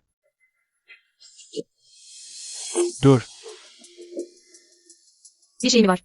Mingyu, Huo ailesinin davetinde yaptıklarım. Fazla ileri gitti. Hemen gidip annemle babamdan özür dile. Yoksa pişman olursun. Pişman mı? Sadece iç çekişmeyle uğraşan birinin beni pişman edecek ne gücü var? Amacın hisselerimi teminat gösterip sonra her türlü pislikle hepsini iç etmek değil mi? Biliyorsan iyi. Bu evde son söz her zaman babamızındır. Ben inatla buna devam edeceğim. Olmadı her şeyi yakarız. Si ailesini iflasa sürükleriz. Sen, İyi köpek yol kesmez. Çekil önümden. Hanımefendi, o Si Shanghong. Hanımın size bıraktığı tüm ekibi görevden aldırdı. Bazılarını da emekliliğe zorladı. O eski çalışanlar şirketin projelerinde. Hukuk, finans gibi birçok departmanda yer alıyordu. Si Shanghong ve Si Yuan. Şu iki beceriksiz gerçekten hepsini kapı dışarı etti. Görünüşe göre benim müdahaleme gerek kalmadan Si Holding bitecek. Hanımefendi, size de tuzak kurmalarından korkmuyor musunuz? Lin Yi aslında başından beri. Si Holding'in varisi olmayı hiç düşünmedim. Burası büyükannemin kanıyla canıyla kurduğu bir imparatorluk olsa da yıllar içinde içten içe çürümüş durumda. Yönetim kuruluyla boş tartışmaları harcayacak ne enerjim ne de zamanım var. Hanımefendi şirketin gerçek yüzünü bir bakışta görebiliyor. Hanım bilse sizi kesinlikle desteklerdi. Peki hanımefendi, bundan sonra ne yapmayı düşünüyorsunuz? Lin Yi. Benim için uluslararası bir holding şirketi kur. Daha sonra kovulan bu insanların hepsini geri alalım. Böylece sıfırdan eleman aramak zorunda kalmayız. Bu holdingin adı da Tianyuan Holding olsun. Kayıtlı sermaye 10 milyar dolar. 10 milyar dolar mı? Aman Allah'ım, hanımefendi. Bu kadar parayı nereden bulacaksınız? Şu an yok. Zamanı gelince olacak. Yanılmıyorsam, Hu ailesinin davetindeki o şoktan sonra Si Yunyang kesinlikle kendini tutamayıp Si ailesine yatırım dehasını göstermek için borsaya girecek.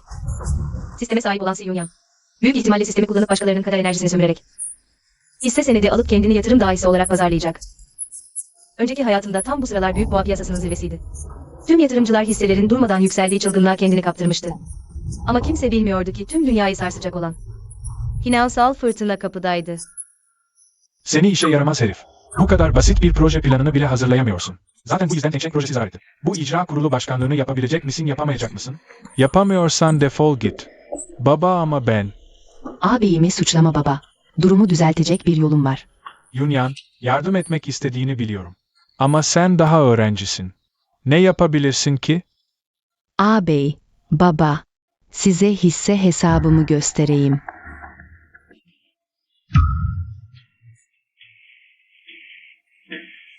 Ne? Yatırım yaptığın hisseler neredeyse %100 girdi ama. Bu nasıl mümkün olur?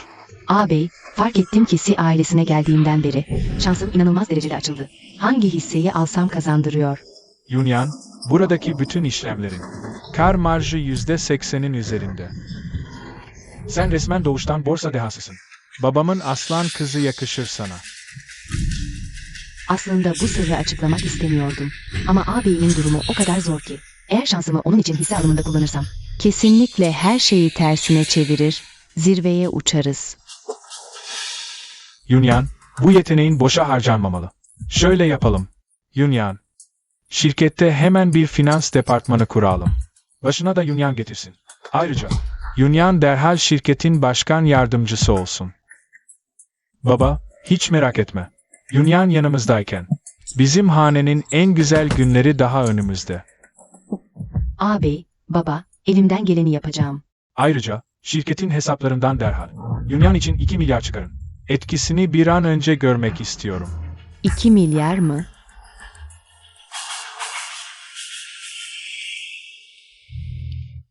Hanımefendi, talimat ettiğiniz yeni şirket kuruldu. Planı başlatmak için her an hazırız. İyi o zaman. Si Yunyang da artık kendini tutamıyor olmalı. Otur. Teşekkürler, hanımefendi. Hanımefendi, tahmininiz doğru çıktı. Şu Si Yunyang, Si Holding bünyesine yerleştirilmiş. Si Shankong sırf onun için vadeli işlem yatırımı başlatmış. Duyduğumuza göre borsada çoktan büyük bir kazanç sağlamışlar. Anlaşılan Si Yunyang gerçekten de kendini tutamamış. Hanımefendi, ne yapmamı istersiniz? O zaman bir dedikodu yayalım. Si Yunyang'ın adını iyice parlatın. Bırakın tüm Yangzhou bilsin Si ailesinden bir yatırım dehası çıktı. Anlaşıldı. Değerli konuklar, size burada güzel bir haberi duyuracağım. Si Holding, yarım ay önce bünyesinde bir finans departmanı kurdu. Borsaya başlangıç sermayesi olarak 2 milyar ayırdık. Ve yalnızca yarım ay içinde %15 net kar elde ettik.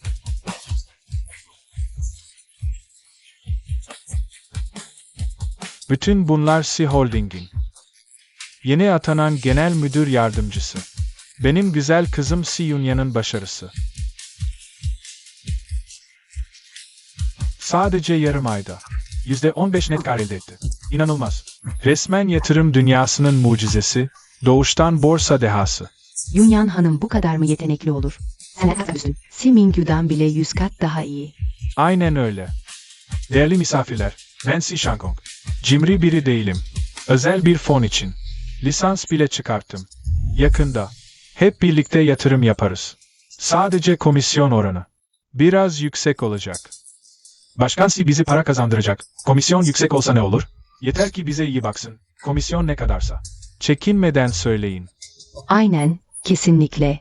Piyasa şu an tam boğa sezonunda. Para kazanmanın tam zamanı, asla kaçırılmaz. Baba. Özel fon kurma meselesini bir daha düşünsen. Düşünecek ne var? Tam para kazanma zamanı.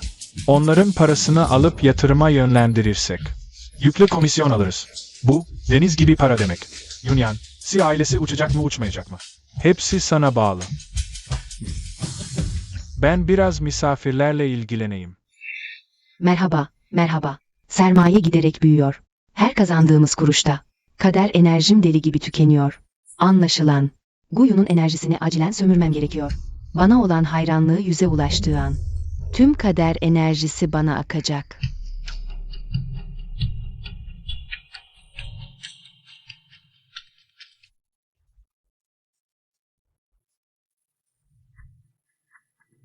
Tam da düşündüğünüz gibi hanımefendi. Si ailesi çoktan özel sermaye fonu kurdu.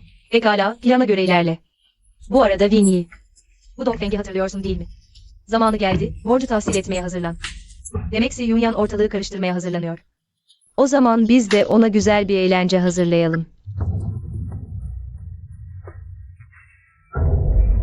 Gu Dongfeng, bana olan borcunu. Ne zaman ödeyeceksin? Abi, acele etme demiştin ya. Ne zaman ödeyeceğine ben karar veririm. Anladın mı? Ben her gün sizin işlerinizi besliyorum. Toparlanınca. Kesin ödeyeceğim. Bana laf yetiştirme. Borç alan öder. Bu dünyanın kanunu. Ödeyecek paran yoksa. Elini ayağını keserim.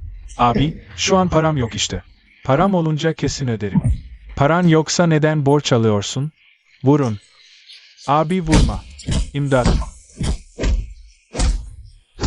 Durun.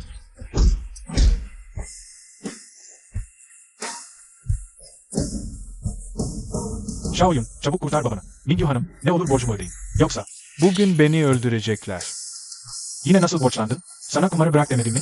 Özür dilerim Xiaoyun. Bir daha asla kumar oynamayacağım ama bu sefer babana yardım etmelisin. Kumarbazın sözüne güvenilmez. Ama şimdi tam zamanı.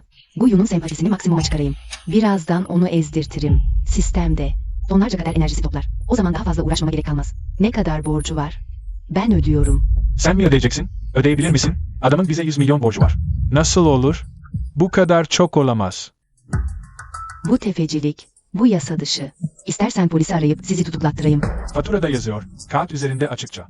Üstelik ihtiyarın kendi imzası var. Paran yoksa defol git. Zengin kadın numarası mı yapıyorsun? Kapat çeneni. Yunyan, Si ailesinin büyük hanımı. Siz köpekler insanı görünce tanımazsınız. 100 milyon mu? Milyar bile çıkarırız. Para da neymiş? Kimin umurunda? Ev sahibi, Guyu'nun sempati değeri neredeyse doldu. Plan yolunda giderse, değer 100'e ulaştığında, muazzam miktarda kader enerjisi toplayabileceğiz. Pekala. Bu borcu onun yerine ben ödüyorum.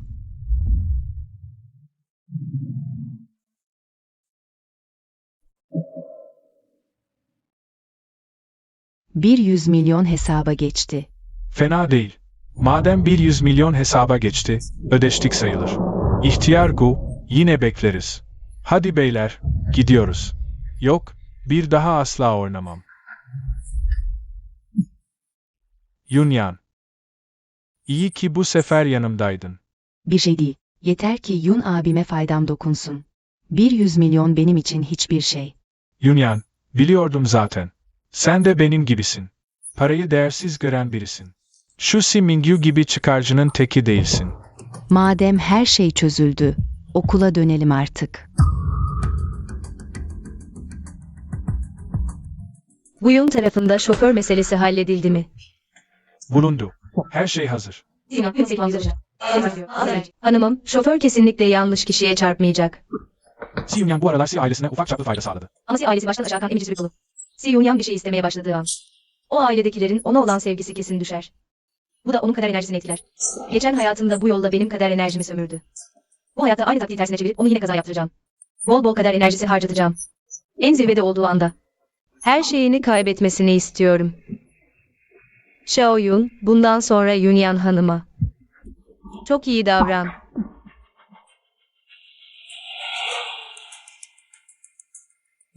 O, şu Si Mingyu'dan kat kat daha iyi. Tabii ki. Hadi gidelim. Elbette.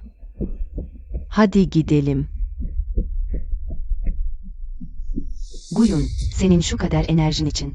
Her şeyi göze aldım. Bu tam 100 milyon. Sakın beni hayal kırıklığına uğratma. Guyun abi, dikkat et.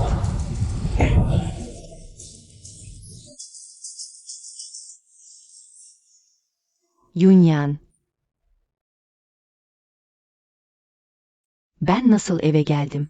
Ay Yunyan, nasılsın? İyi misin? Bir daha asla. Öyle yerlere yalnız gitme, çok tehlikeliydi. Nasıl olur da kaza yapan ben olurum? Üstelik nasıl burnum bile kanamadı? Anne, benimle birlikte olan çocuk nasıl? Daha ne zaman? Sen hala onu mu düşünüyorsun? Baban çoktan araştırdı. İstediğin o 100 milyon. Onun kumarbaz babasının borçları içindi. Bak sana söylüyorum. O tür bir adamla bir daha asla görüşmene izin vermem. Tamam. Olan oldu artık Yunyan. Sen baygınken baban o özel sermaye fonunun bütün işlemlerini tamamladı bile. Ayrıca 70 milyar topladı. Hepsi senin yönetiminde. Ev sahibi dikkat. Bu sistem kazada hayatta kalabilmen için. Çok büyük miktarda kader enerjisi kullandı. Şu anda kader enerjisi tamamen sıfırlanmış durumda. 70 milyar. Korkarım altından kalkamam. Belki planı. Biraz ertelemeliyiz. Ne ertelenmesi? Şu an bütün zenginler bize yatırım yaptırmak için yalvarıyor. Tam da para kazanmanın zamanı. Aynen öyle. Belki bu fırsat sayesinde Siyah ailesi bir üst seviyeye çıkar. Yunyan, hiç endişelenme. Şirketimiz profesyonel bir finans ekibi tuttu. Bir de senin şansın eklenince kesinlikle sorun olmaz. Şu an kadar enerjim yok ama. Borsa tam bir boğa piyasasında. Profesyonel bir finans ekibi kontrolünde, sanırım. Bir sorun çıkmaz. Tamam, o zaman elimden geleni yapıp grubu büyütmeye çalışacağım. Annemle babamı ve abimi hayal kırıklığına uğratmam. Aferin. Benim kızıma yakışır. Şu heriflerden çok daha iyisin.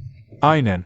Bu kadar yattın, kesin acıkmışsındır. Önce yemeğe gidelim. Annen, Wang teyzeye en sevdiğin deniz mahsullü çorbayı hazırlattı. Hadi gidelim. Terbiyesiz şey. Sana mı kaldı yemek? Bu, kızımın şirkete yaptığı katkıları kutlamak için hazırlanmış bir ziyafet. Sen kim oluyorsun da tadına bakacaksın? Senin kızın o beceriksiz haliyle ne katkı yapabilir ki? Ne anlarsın sen? C Holding'in finans departmanı. Adını duyurdu bile. Elimizdeki hisselerin değeri 700 milyarı aştı. İşte gerçek C ailesi hanımefendisi budur. Senin gibi biriyle kıyaslanamaz bile. Finans departmanı mı?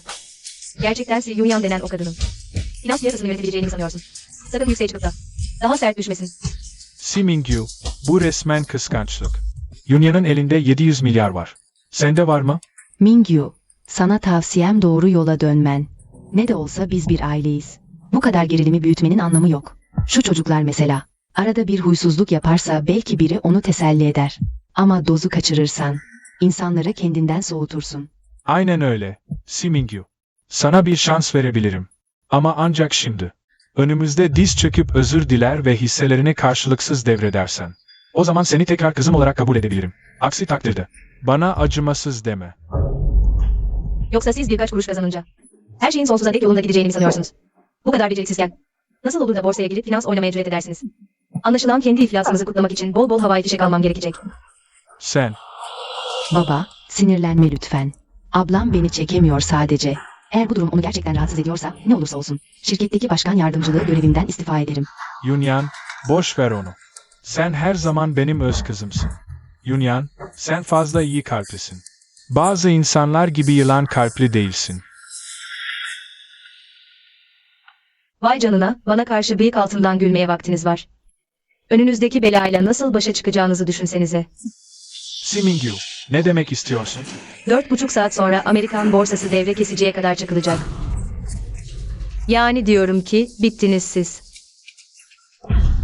Bu kız doğru mu söylüyor? Amerikan borsası çökerse, küresel piyasalar kesin etkilenir. Si ailesinin 70 milyarı daha yeni piyasaya girdi. Tam da bu zamanda bir şey olmamalı. Lin Yuan, hemen araştır. Amerikan borsasında gerçekten bir kıpırdanma var mı? Yok, bir şey olmaz, bir şey olmaz. Baba, kötü haber. Fed faiz artırıyor. Ne? Fed faiz artırırsa bu demek oluyor ki bir mali fırtına geliyor. Bizim Si ailesi daha yeni 70 milyar gömdük piyasaya. Bu imkansız. Si Mingyu. Bana tuzak kurdun. Sana tuzak kurmak mı?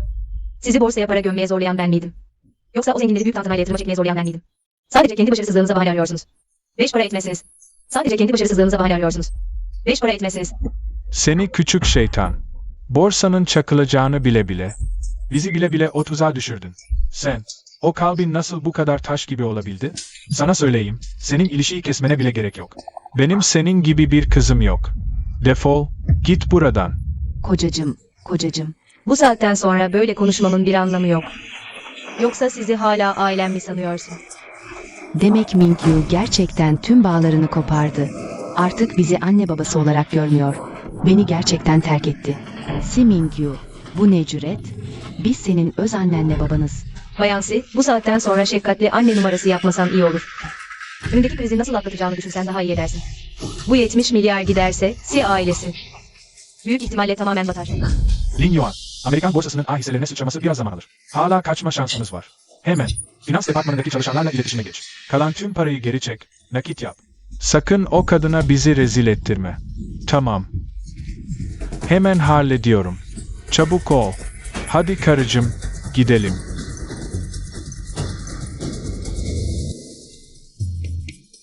Lin Yi, durum ne? Hanımefendi, her şey planınıza göre ilerliyor. Amerika Birleşik Devletleri borsasında açığa sattığınız 2 milyar dolar, 20 milyar dolar oldu. Şirket kuruldu ve talimatınız doğrultusunda Liangzhou Kulesi'ni satın alıp adını Tianyuan Kulesi olarak değiştirdim. Çok iyi.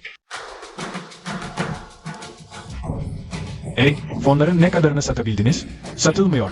Elden çıkarmak imkansız. Bu bir borsa çöküşü, devasa bir borsa felaketi. Mülakata girdiğinizde her biriniz ya Harvard mezunuydu ya da Wall Street deneyimine sahipti.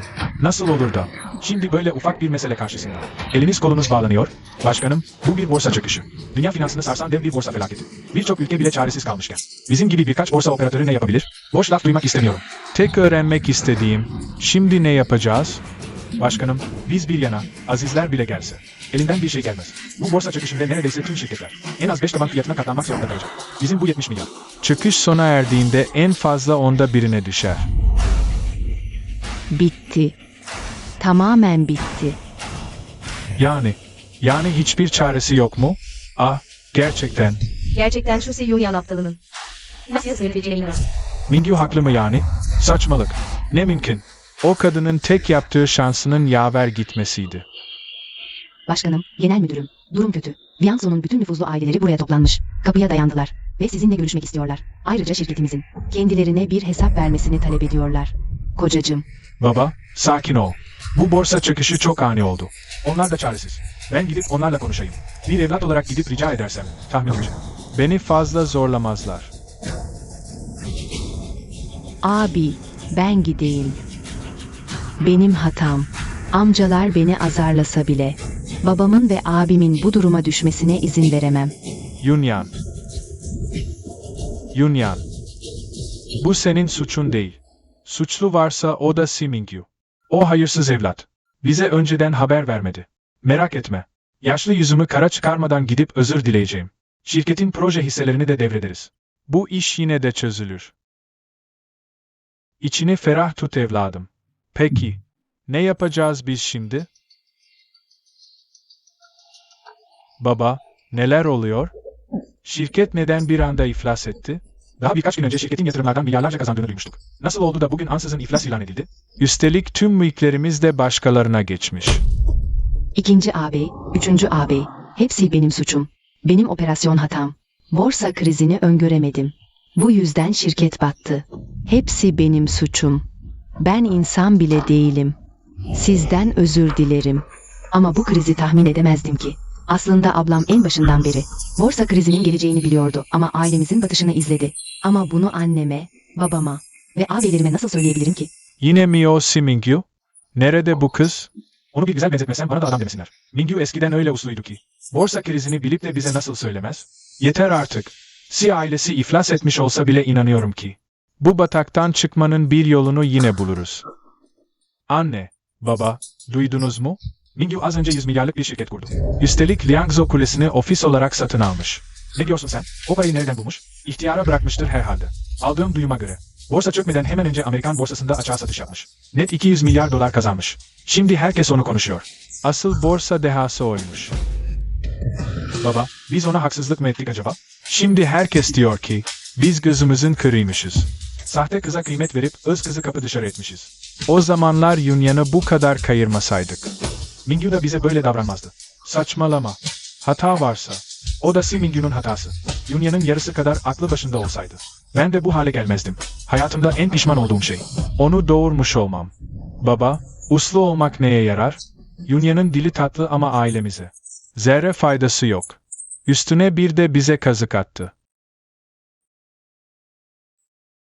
Yunyan evet uslu. Ama Mingyu da eskiden çok düşünceliydi. Hepimizi hep gözetirdi. Biz kıymetini bilemedik. O yüzden şimdi Yunyan eve girdiğinden beri. Sürekli Mingyu'ya saldırdık. Aynen öyle.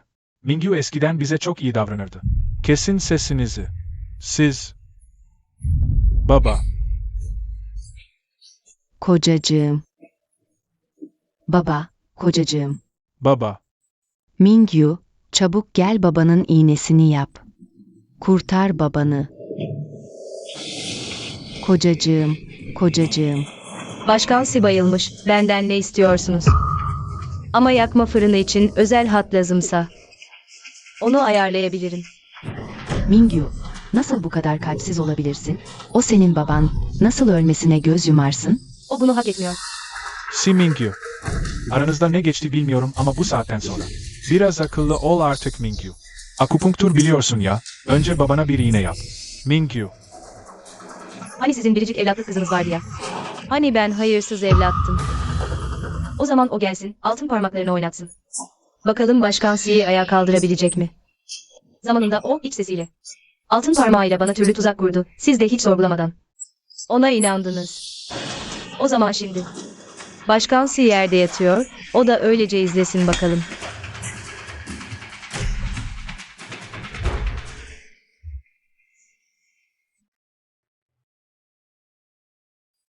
Demek sendin.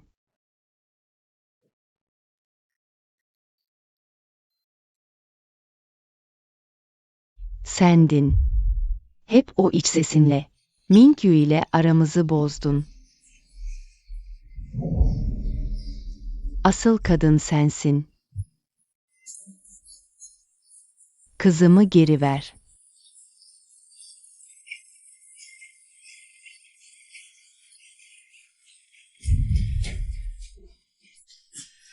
Mingyu'yu yanlış anlamama sen sebep oldun. Mingyu'nun bizden nefret etmesine sen sebep oldun. Si Yunyan.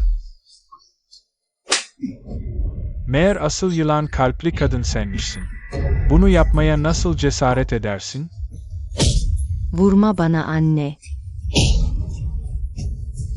Anne, ağabey, ikinci ağabey, üçüncü ağabey, artık vurmayın. Kız kardeşimi benden koparan sensin, al sana. Seni öldürmek istiyorum.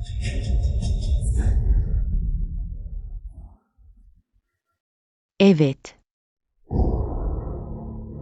Her şeyi ben yaptım. Ama siz kendinizi ne sanıyorsunuz? İyi bir şey misiniz yani? Rastgele bir iç ses gönderdim. Siz de öz kız kardeşinizi suçlu ilan edip dövdünüz, hakaret ettiniz. Bugün bu hale düşmeniz tamamen kendi düşen ağlamaz. Siz kendinizi kaçırıyorsunuz. Simingyu'yu ne kadar seviyordunuz sanki? Yanlış. Siz sadece yaşlı hanımın ona olan sevgisini kıskanıyordunuz. Şimdi de kalkmış beni suçluyorsunuz. Sen ve siz, asıl insan olan sizsiniz.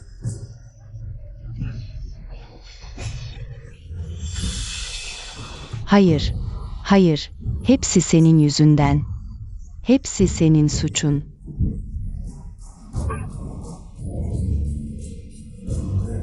Anne, çabuk annemle babamı hastaneye götürün. Baba, baba uyan.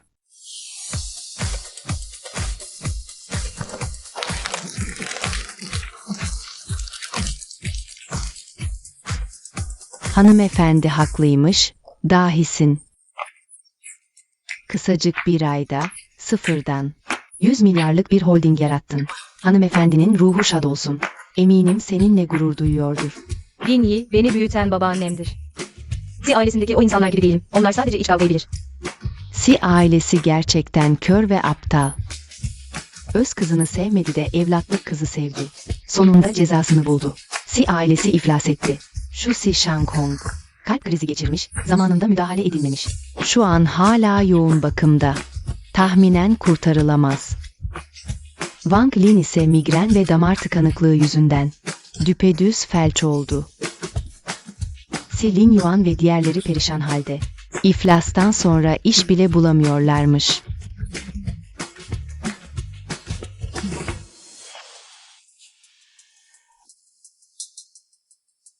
Şunlara bak. Si ailesinin o üç beyinsiz oğlu değil mi? Eskiden zengin çocuklarıydılar, yakışıklı ve havalılardı. Şimdi nasıl bu hale geldiler? Evlatlık kızı baş tacı edip öz kardeşlerine her türlü zulüm yaptılar. İşte bu kaderin adaleti. Mingyu, hata yaptığımızı biliyorum. Sana eskiden kötü davrandık. Ağabeyin senden özür diliyor. Ne olur affet beni Mingyu. Ben de hatamı anladım. Bizi affedersen. Senin için her şeyi yaparız Mingyu. Annem ve babam hastane yataklarında yatıyor. Si ailesinden geriye sadece biz kaldık. Birlik olmamız şart artık. Siz hatanızı falan anlamadınız. Sadece açlıktan ölmek üzere olduğunuzu anladınız. Hatanızı anlamadınız. Sadece açlıktan öleceğinizi anladınız. Yanlış hatırlamıyorsam. Biz çoktan ilişkimizi kesmiştik. Kardeş arıyorsanız gidip Si Yunya'nı bulun. Bana ne diye geldiniz? Mingyu, gerçekten çok pişmanız. Biz o zaman dolduruşa getirdik. Biz de mağduruz aslında.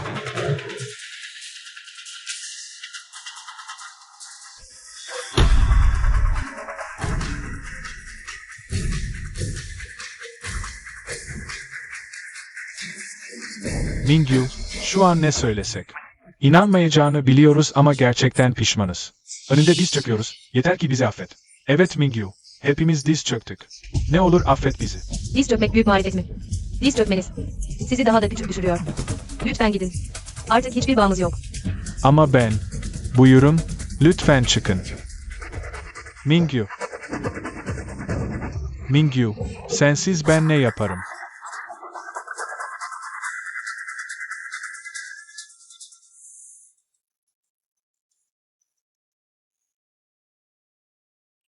Hata bizdeydi. Si Yunyan haklıydı. Sadece onun sorunu değildi. Mingyu'yu kıskandığımız içindi. Ama çok geç anladık. Telafi etmek istesek bile. Artık fırsatımız yok. Uyarı. Sistem enerjisi yetersiz. Bağlantı çözülüyor. Hayır.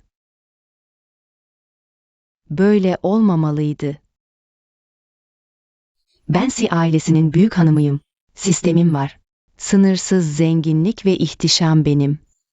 Uyarı. Kader enerjisi tamamen tükendi. Sistem enerjisi yetersiz. Bağlantı çözülüyor. Çözülme yasak. Ben sahibinim. Kalmanı emrediyorum. Ayrılma protokolü başlatıldı. 9 8 7 6 5 4 3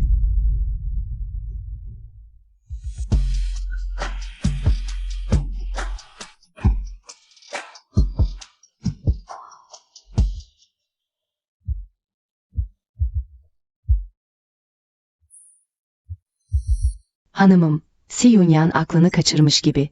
Varoşlarda sürünüyor. Si Linyuan ve diğer üçü. Bir bodrum katına tıkılmış, gündelikçilikle geçiniyorlar. Hanımım, o insanlar hak ettiğini buldu. Kendi düşen ağlamaz. Vicdan yapmanıza gerek yok. Onlar bana ihanet etti. Neden vicdan azabı çekeyim ki? Herkes yaptığının bedelini ödemeli.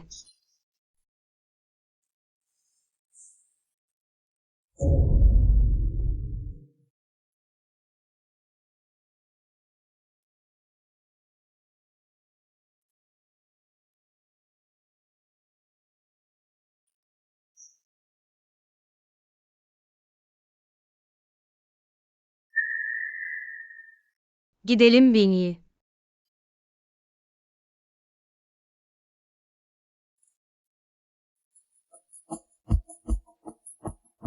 Hanımım, bu He Holding ile Yüksek Teknoloji Bölgesi Geliştirme İşbirliği Projesi.